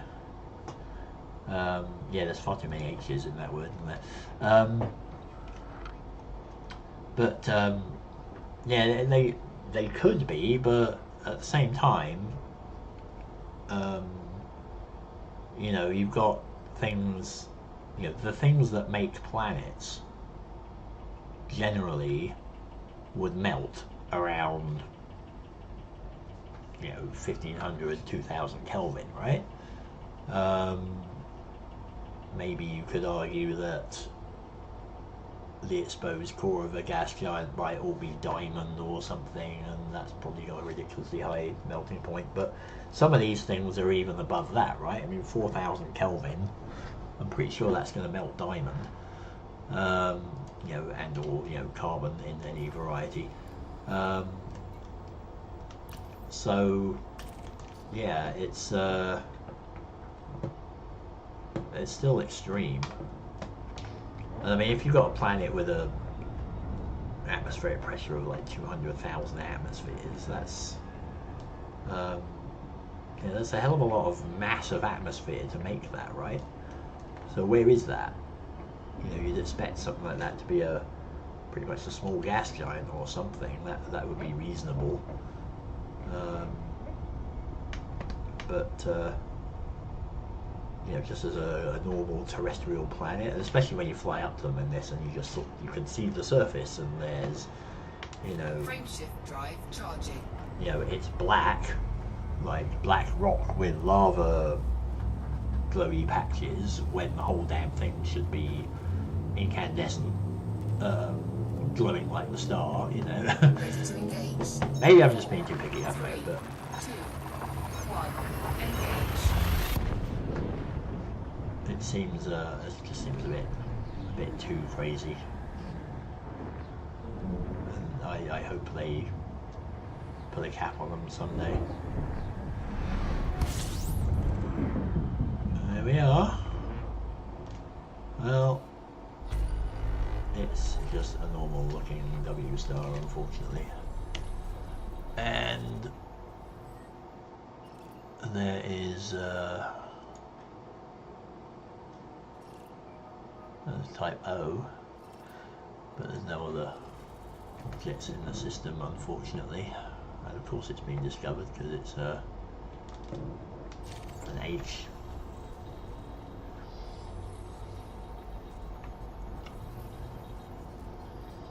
But yeah, speaking of Chthonians, like if you are into the Call of Cthulhu, H.P. Lovecraft mythosy type things, then the Chthonian stories are quite good.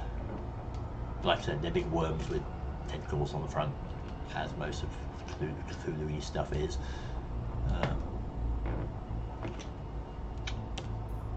But I think Brian Lumley wrote those ones. They're not a Lovecraft thing. Again, the wrong button. So now that we are here, yeah, we're kind of near the end of stream time. Is there anything interesting in the immediate vicinity that we can go check out? Possibly land on? Go have a look at you, at least. Be nice to find a spot to land. So, Frameshift drive yeah, not a charging. terribly exciting stream this time round, but we're on our way. If anyone knows of anything interesting on the way to 2, 1. the Great Annihilator that they want me to check out, then do let me know.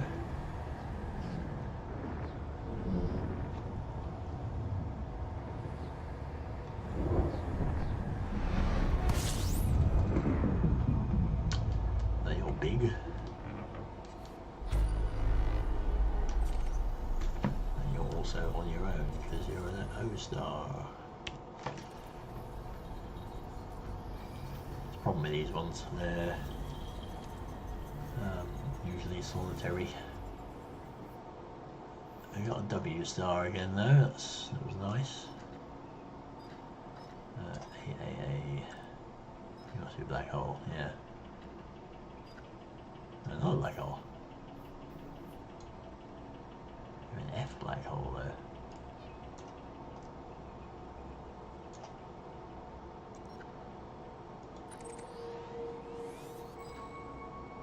You are one black hole, you are one black hole, so solo black holes, not as terribly interesting. Neutron stars,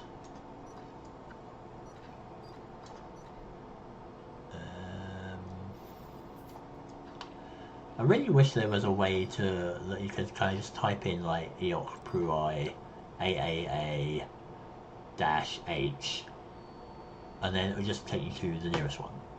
Like, I mean, obviously I know this is probably, well, the one here is probably the nearest one, but still would be nice, because half the time they're like hundreds of light years away, the ones it sends you to. But like this search system is very primitive. Frameshift drive charging. Let's just kind of head off in this direction anyway, and about to find the planet to land on to call it a day.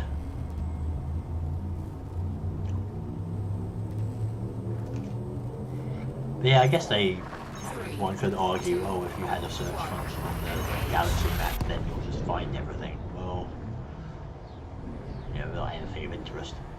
You know, if we had a search function that you could find giants with, we'd find lots of giants and they'd all be catalogued, but I guess that's the point. But I mean, at the same time, we shouldn't really have the galaxy map in the first place being all filled out with knowing where everything is. Like, we certainly shouldn't know what the system on the other side of the galaxy is, and yet somehow we don't. Yeah, we know that it's an F star with an M companion, but we don't know what planets are in it.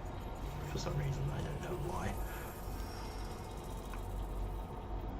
And they've never really explained that logic. 0 landable worlds.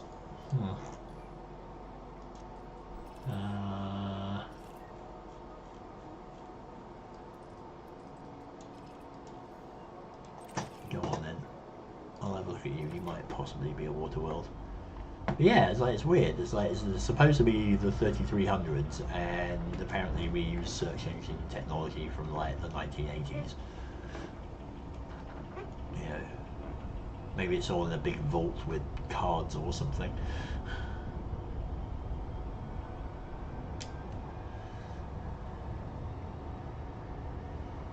Just gonna have a look at this one, just see if it's a water world or not.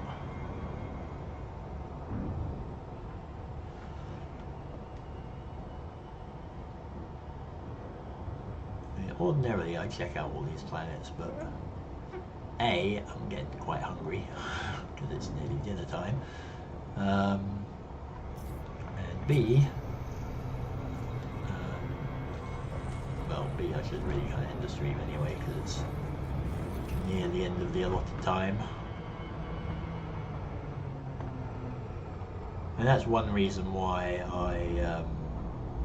I figured that Tuesday would be best for playing Elite.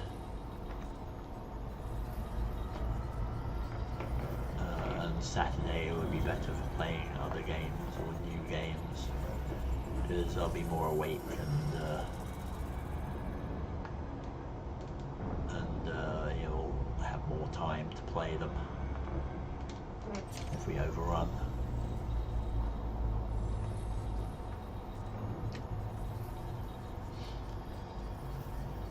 Yeah, I don't know if this is quite Alien-esque. It's not really got that gritty Wayland-Yutani industrial kind of feel. You are an HMC and you are an HMC, so... were they, sorry, what temperature were they?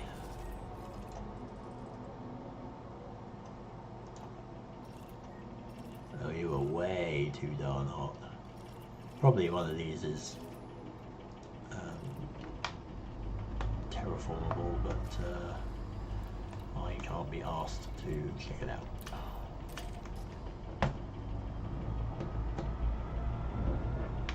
Frameshift drive charging.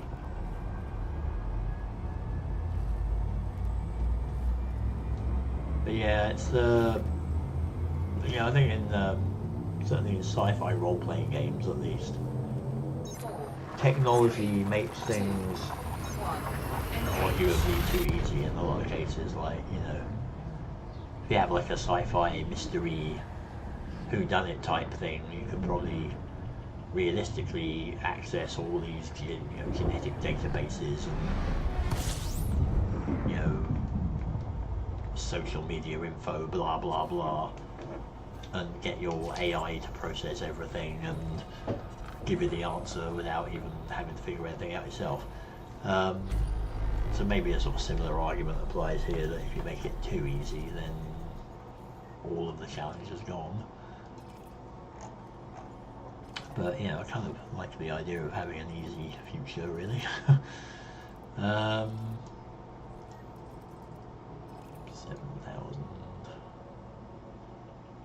We don't know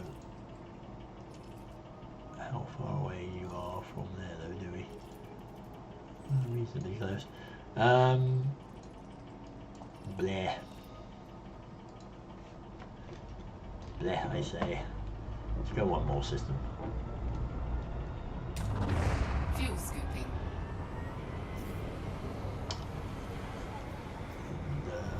And, a refill. Alright, 752, that's my cut-off. And we have 3 more jumps to go. I haven't found any alien ruins or things like that around here. Of course, like the chance of finding them is minuscule, but I know there are a few ruin sites out in the black somewhere. Whether they were intentional or not, I don't know. It might be bugged or something, but not supposed to be there.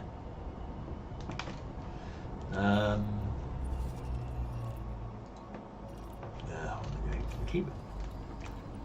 One of these days, I'm just gonna, actually press the right buttons for things, Frameshift drive charging. and not just absent-mindedly keep going to the system map for no apparent reason. So, sorry about that. Habit, I guess. 4, 3, 2, 1. Engage.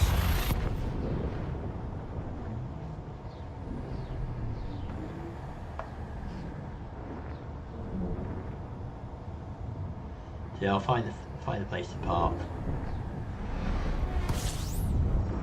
Either in, well, I doubt if there's going to be much in the O system, to be honest. Either there or before it. And we will call it a day. And resume next Tuesday.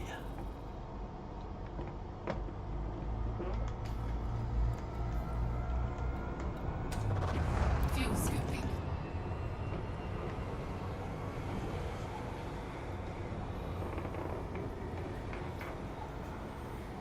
Lining up. Fuel scooping complete. I like that. Just refill the tank while I line up. Frameshift drive charging. Might be a bit early. Hang on. Let me cool down a bit more. There we go. Frameshift drive charging.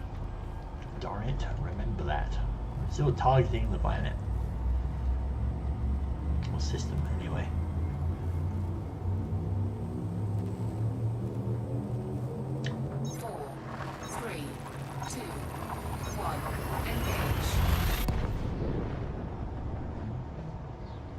We haven't even done a single neutron star jump either.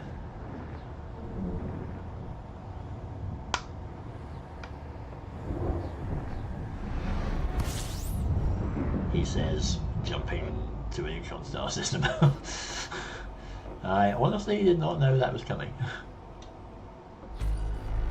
I did look at the star in the in which space there and thinking that looks a bit neutron starish, but that's quite hilarious.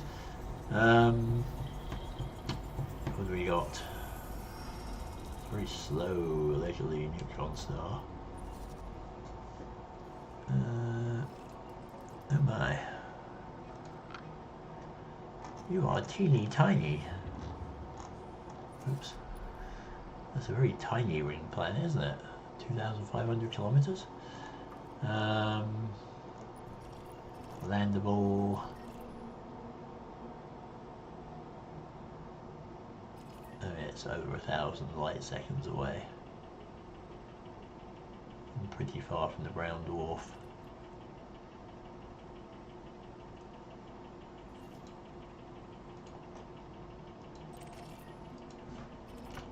Could be tempted. Might be a good spot actually to park, because we'll be in a neutron star system, so next time we can just use that to take off.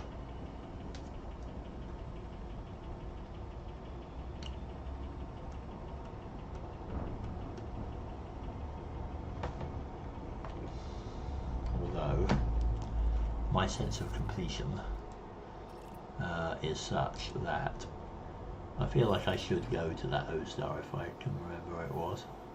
There it is. And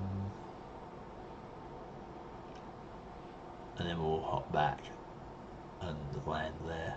Maybe we'll do that.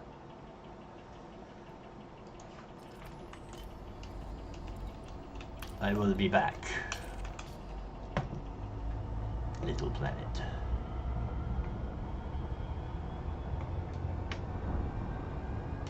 Frameshift drive charging. We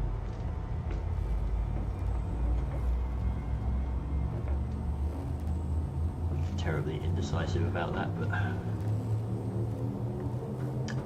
4, 3, 2, 1. Engage.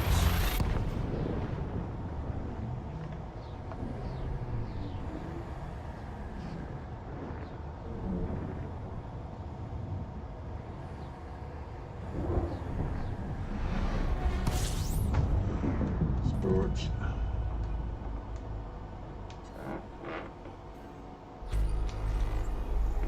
Yeah, there's not much here.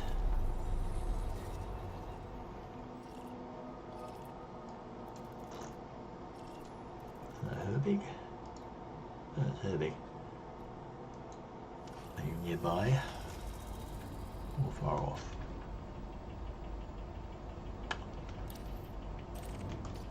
Not too far off. Probably scannable from reasonably far away.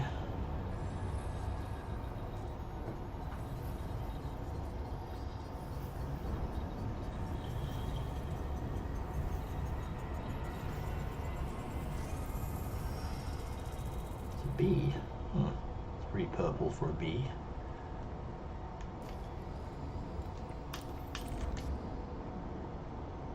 Yeah, that one I'm gonna have to get a lot closer to.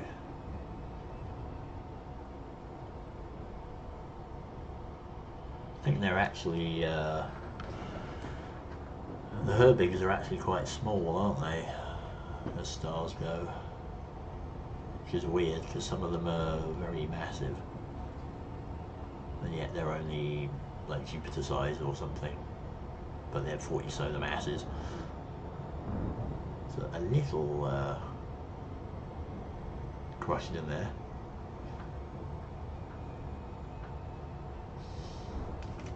So I guess while we're doing this, I will replot the old route back to, I think it was that one, wasn't it? Yeah. That's a neutron star. So we just go straight back there and then we'll park on the little planet.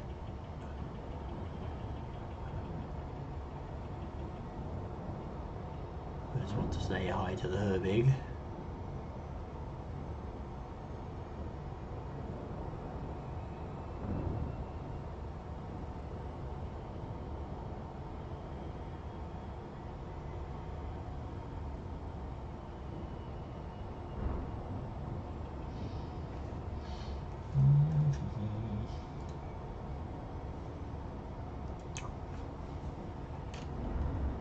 Where was it?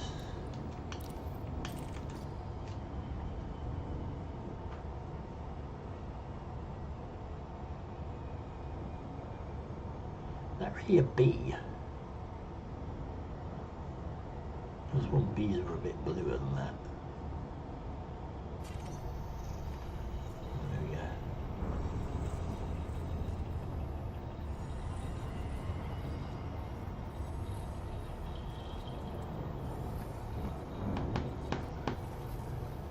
Ooh.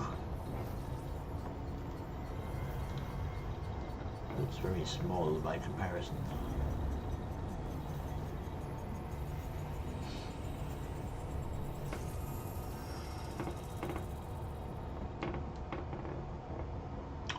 It's very tiddly, isn't it?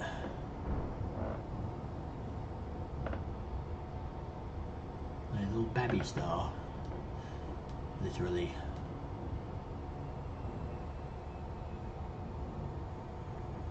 Might get a nice screenshot out of this.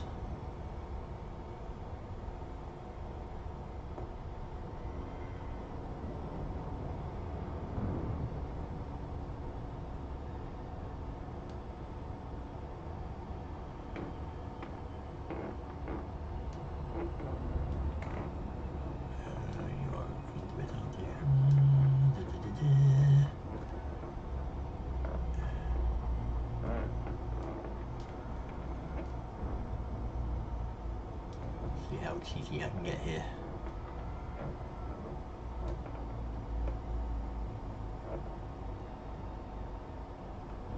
That's nicely lined up.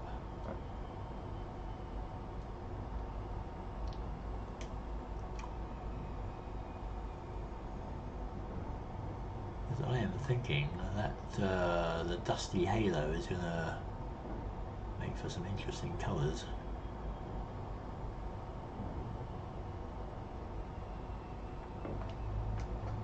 Like that.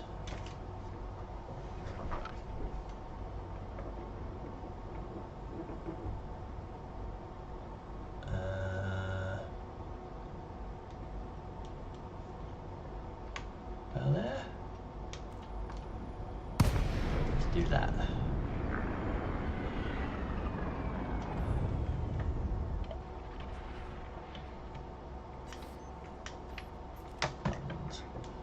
Buttons.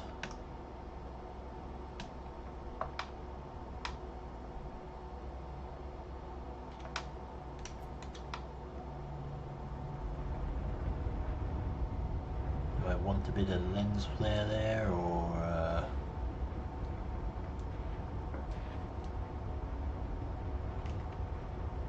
that might be okay.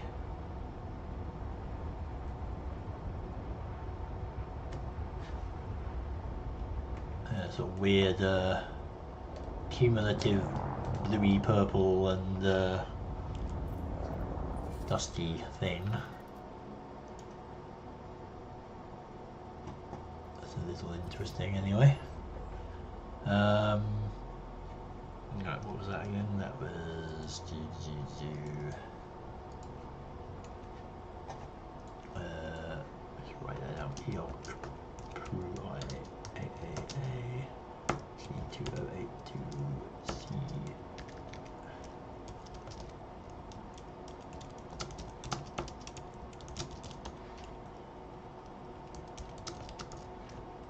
Okay. All right. Let us Frameshift drive charging. shift it up. Ready to engage. Yeah, new star type. You know how they post those screenshots of 3, ships on pads that have somehow landed on top of other ships and they take new ones. That's what this is. I'll get a little closer though. Oh no! The egg yolk has spilled. There we go.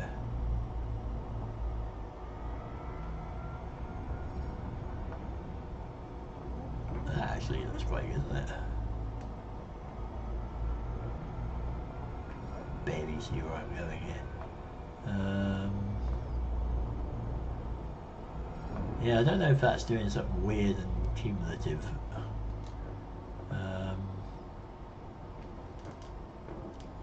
It does look pretty good, doesn't it?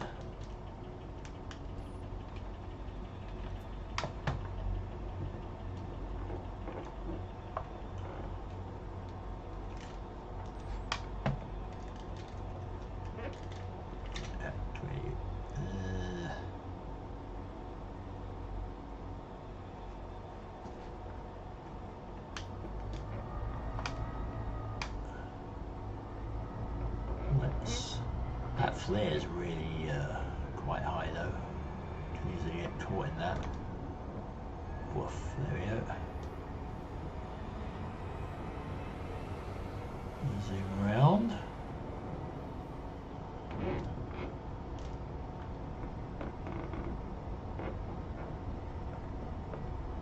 Alright.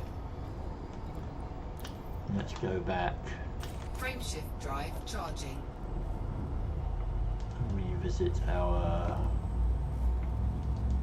previously discovered system. Something we rarely do. I rarely do as well. Like off stream, I rarely go back to places I've been. 1. I'm sure it's already go forward. But in this case, we have a reason.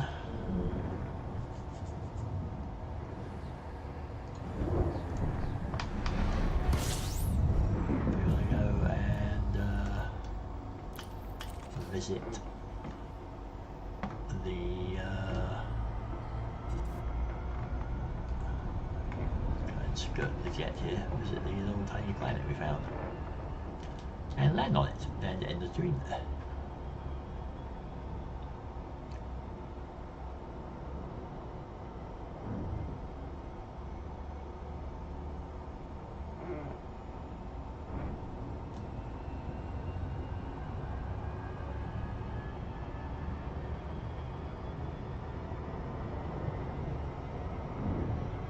I believe this is the right one. It's the first planet, wasn't it? Yeah.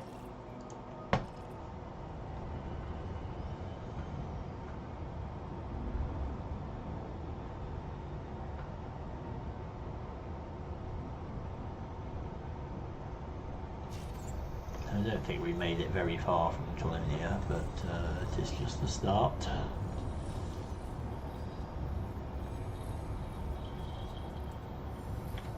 And of course I haven't used any neutron stars this trip either, so it's definitely a short one. But next time we will.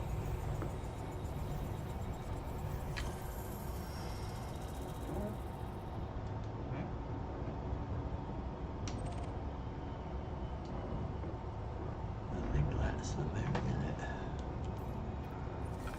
Yeah, it's pretty far away from its parent world.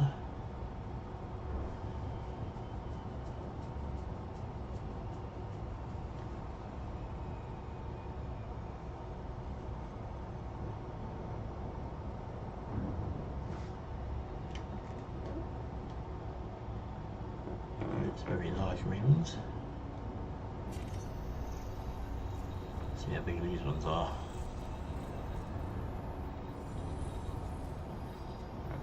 And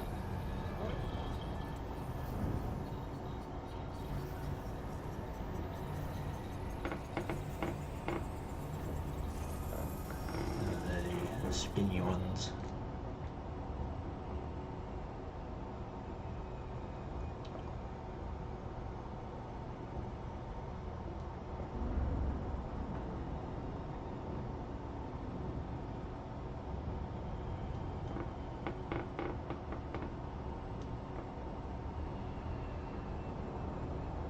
It'd be nice if they had shepherd moons in this. And then you could have like the tiny little moonlets that are keeping the ring looking like this.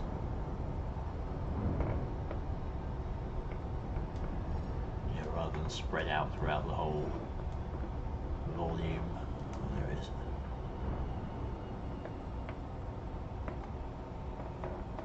So from here we won't be able to see the neutron star. It's that little thing there. That's the neutron star.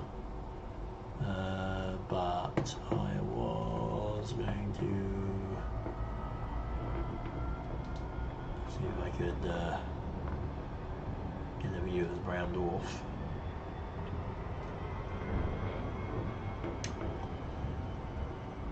Sadly, we are too small for canyons and things by the looks of it. Orbital flight engaged.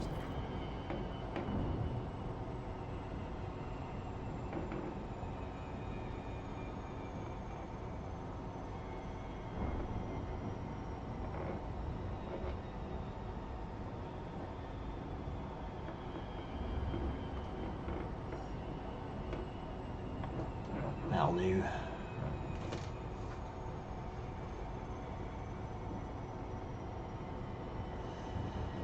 .3 gravity as well, that's quite dense, isn't it?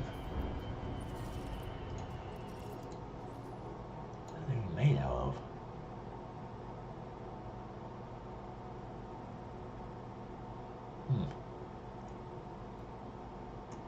Oh, it's got polonium as well.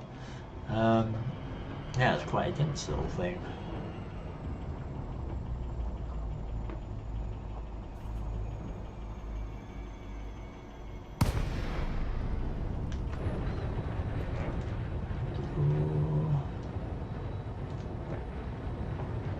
Somewhere over here is the sun, or what's left of it, but I don't know where. Over there, technically I guess the brown dwarf is this thing's sun, quote unquote.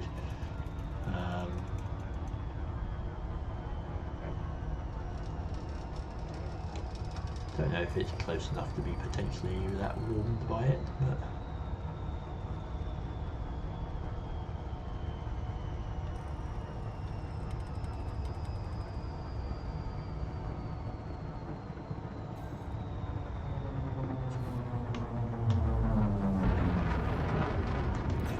let's park down here.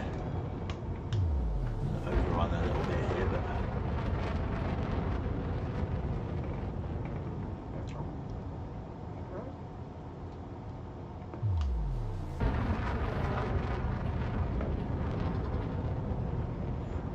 park on the rim and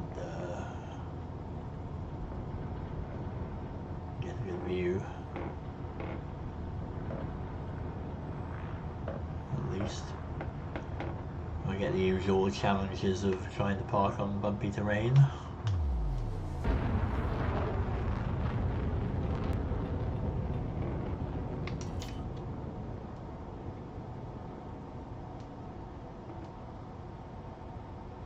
Landing gear deployed.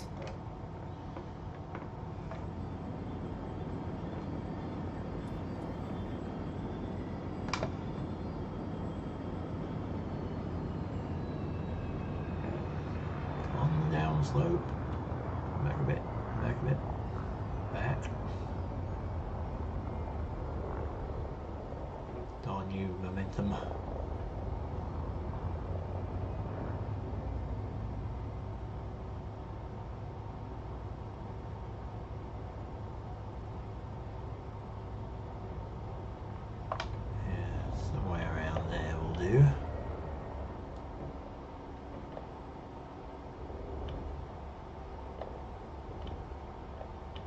Doesn't look too bad. It's actually quite nice. And we can park a little closer to the edge.